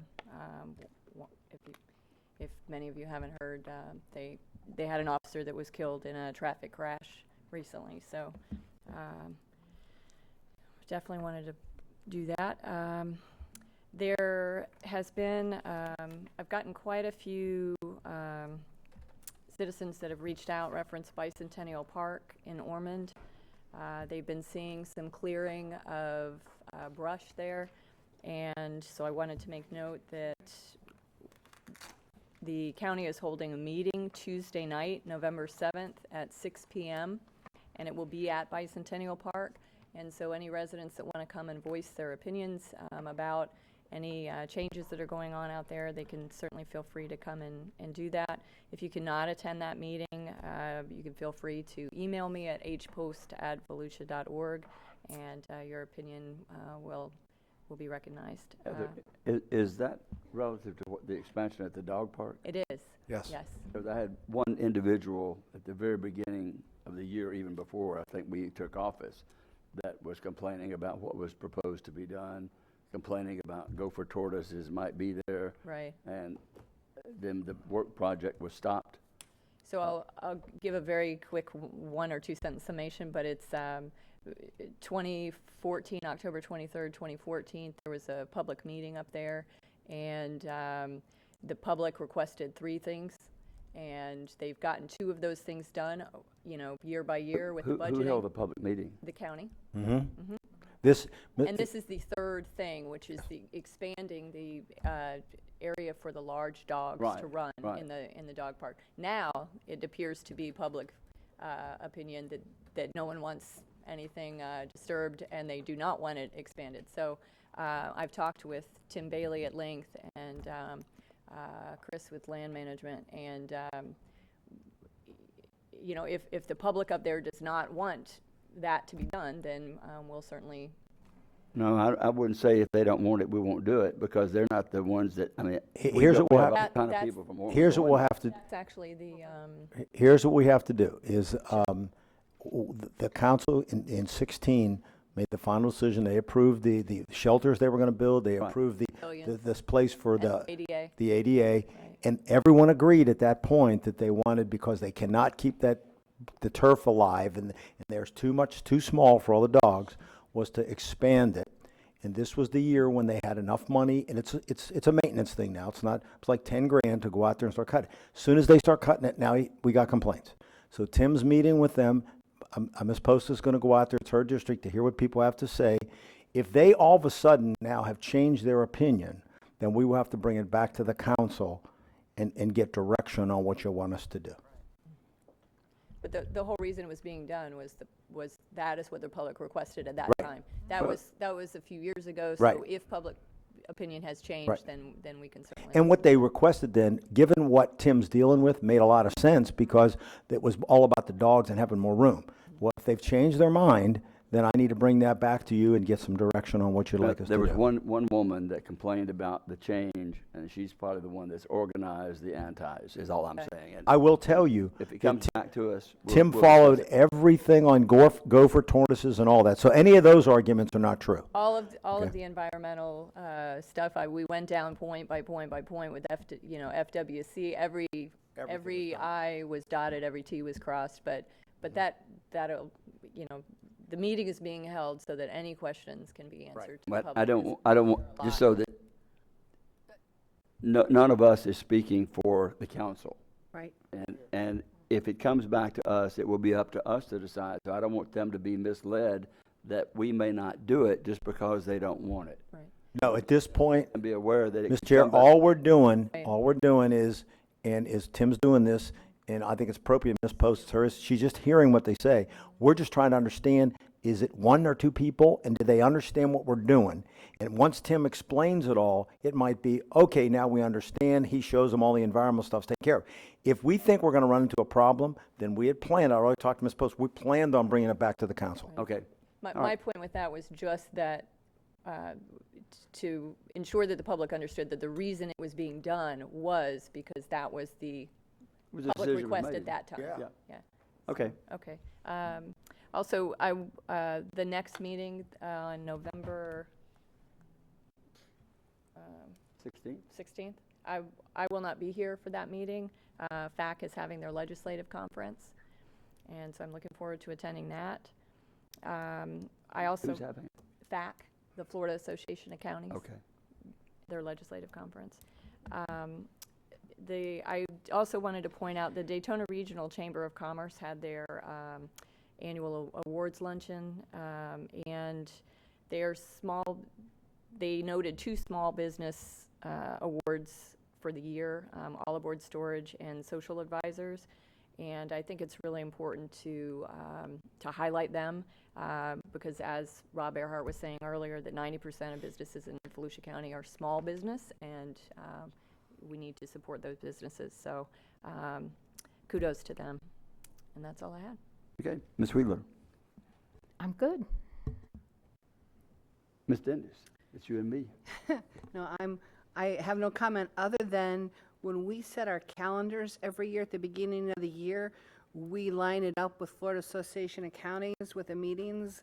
And I will tell you that's been a stumbling block in the past. And one of the reasons we opted out of Florida Association of Counties a couple years back because their meetings coincided with council meetings, which is our immediate responsibility. So I'm just going to leave that one sit right there. That's all I got. Thanks. Then I think that fits in with what one of the things that I'm going to propose is that we have a brainstorming, sharing ideas, sharing thoughts with each other. We can't talk to each other, letting each other know. And if we take a couple hours, it's what we thought. I know you thought we were going to be doing the same thing at our first workshop type thing, but Right. I think I would like to do that. Share ideas, share thoughts. If you're on one page and 6 others are not on the same page I'm on, I think we need to bring those things out and kind of put them aside, whatever it is. The thing on missing a meeting to attend a national council association or a state council meeting, I think is a pretty tough call. I would never miss a city commission meeting for a Florida League of Cities. We would adjust our meetings in time, or if we can't go, we can't go. And if we can't adjust our meetings to coincide, I think that's something seriously that we need to look at. And I'd like to have, let's just all share it and be open on where we're going, what we're going to do, and things like that. I'd like to say, though, Mr. Chair, the reason that I thought it was important to go was being on the board of FAC and also being a policy leader on one of the committees. I thought it was important. The reason I'm on those is not just to be on them. The reason I'm on them is to help to advocate for Volusia County statewide. And I know that the other council members do that in their own ways, maybe not associated with FAC for advocating, but that is one of the ways that I do that. And having those state roles that do advocate for Volusia County, that do get us out there, I thought was very important. Okay. So again, this being the legislative conference, I thought it was important. Okay, and I think that's something that we all need to talk about. It's something that council had before, and let's just all share it with each other at a point in time and make that decision. One of the reasons I opted not to be on a board was if it interfered with the city meetings, I didn't do it. And you did the same thing, so. I was the president of the Volusia League of Cities and on the board of the state, and I would not allow it to conflict with my council meetings with the city. I'm also involved in the Florida Association, and I chose not to go. So I think let's look at that. If we need to revisit policy and priorities, then I think we can do that at that time. I'll make my comments quick so we can get out before 1. Oh, right, we're almost there. Got a minute and a half. I can make one quick comment. The workshop I cover with, the brainstorming. Yesterday, Jim Judge and I attended a hurricane recap at University of Central Florida.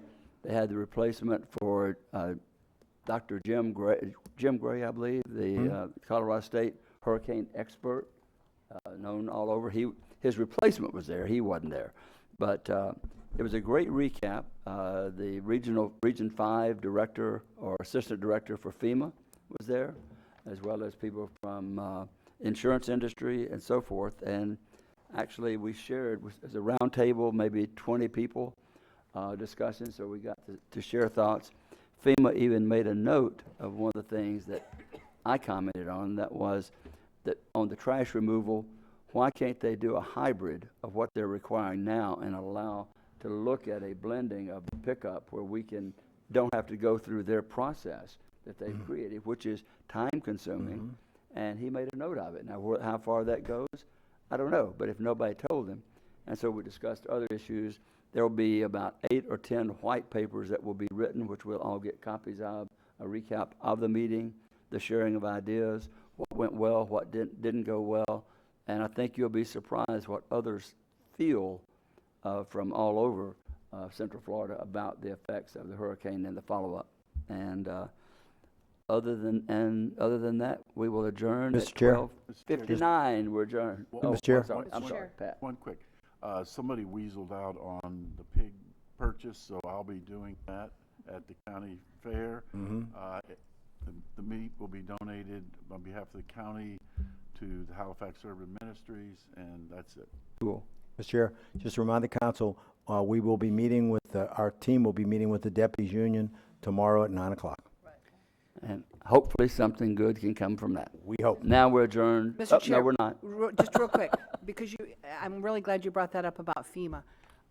Mr. Manager, can you give us an update on what's still owed in outstanding reimbursements from FEMA on Matthew and Irma and Still 15? I like what the chair was saying here. How can we be a little more proactive We got the amount? in this reimbursement? She'll give you the amount. I can give you an update that was as of October 17th. What we've got right now outstanding for Hurricane Matthew is around $25 million. That's still outstanding. Now, we've gotten, some of those funds have been obligated, which allows us to draw down. And we've drawn down about $600,000. We put in our request to draw down from the state. Now, that's the one that may take anywhere from 3, 4, 5 weeks before we actually see that money in our coffers or been delivered to us. I have heard that some municipalities have gotten some amounts. They have. They're small amounts, but some of those were requests that had been put in last April. So, you know, I'm not going to say that that's how long it's going to take us to get ours. We've been promised from the state that they have stepped up that part of the process of once it's obligated, once we have requested our reimbursement, that they have a 2 to 3 week turnaround. Are we just now requesting? Yes, because the funds weren't available to us until FEMA has put the stamp of approval on it, and that's what's been taking so long, is getting it through the FEMA pipeline. Okay, so here, Mr. Manager, we'll discuss this later, but will you start developing a very simple flow chart on how this works? We can do that. I mean, No, I forget would- numbers. I mean, the process, this no. happens, and this has got to happen, and that's got to... I want to do that, and I'll tell you why, because there's another thing this ties into. This ties into my confidence level in the spring, like May and June, to be able to tell you about our goal to go to zero by November 1st. I got to see something start to come from FEMA. I want to start feeling a little more comfortable that we're going to get paid. Well, it's not just your comfort level, and it's what owes us. It's the proactive approach this council needs to take, which is our position in the arena that we're in, and I intend to do so. Well, it's not just comfort level. My point, it's my recommendation to actually pay off, potential debt. Okay. And I want to make sure that I got money coming in. Okay. And I'm starting to get concerned that this is over a year later and we still are getting nowhere. Well, and FEMA started prior to this season $25 billion in debt. They were in the red, $25 billion. They are concerned that the House and the Senate are not going to fund them. And that doesn't count where we are from this season's hurricanes, all of them that started, Harvey, Irma, right, and the rest of them. And you're talking about billions of dollars, and you still have the billions of dollars of claims from Matthew that haven't been paid. And there they are, stuck $25 billion short. You have touched on what I have always been afraid of. And that is, I think that debt is so big on their part, and they're not even touched. Yeah. The Harvey, the fires in California, the stuff in Puerto Rico. I mean, I am very worried about getting paid, not just when. Well, and I think it's I don't like to worry, because worry is the interest you pay today on the trouble tomorrow, which may never come. But I think it's to be concerned over getting paid. Don't worry about it. Worry. No, don't worry about it. We're either going to get paid or we're not. I'm still wondering if New Jersey, Hurricane Sandy, I understand they've got their money, but That one's still open too. There's still bills owed on that, significant bills. So, They just closed bridges in New Jersey and they have like no problem with it. Just saying. but I think these they're good to be aware of, and that's one of the reasons that coastal communities have been asked to maintain a reserve of about 25% of their annual general fund budget, and we don't. We can't. We struggle to get what we have. So yes, it's. I was surprised too to learn that the money had not been approved from. It'd been approved by one section in FEMA, but the money had not been sent because they don't have it. I think that's what the holdup is. Oh well, you know they're going to do that. Well, we're out. It's after 1 o'clock, Mr. Deneen. Well, you called the meeting ended. This is all just after talk. Meeting adjourned. There we go.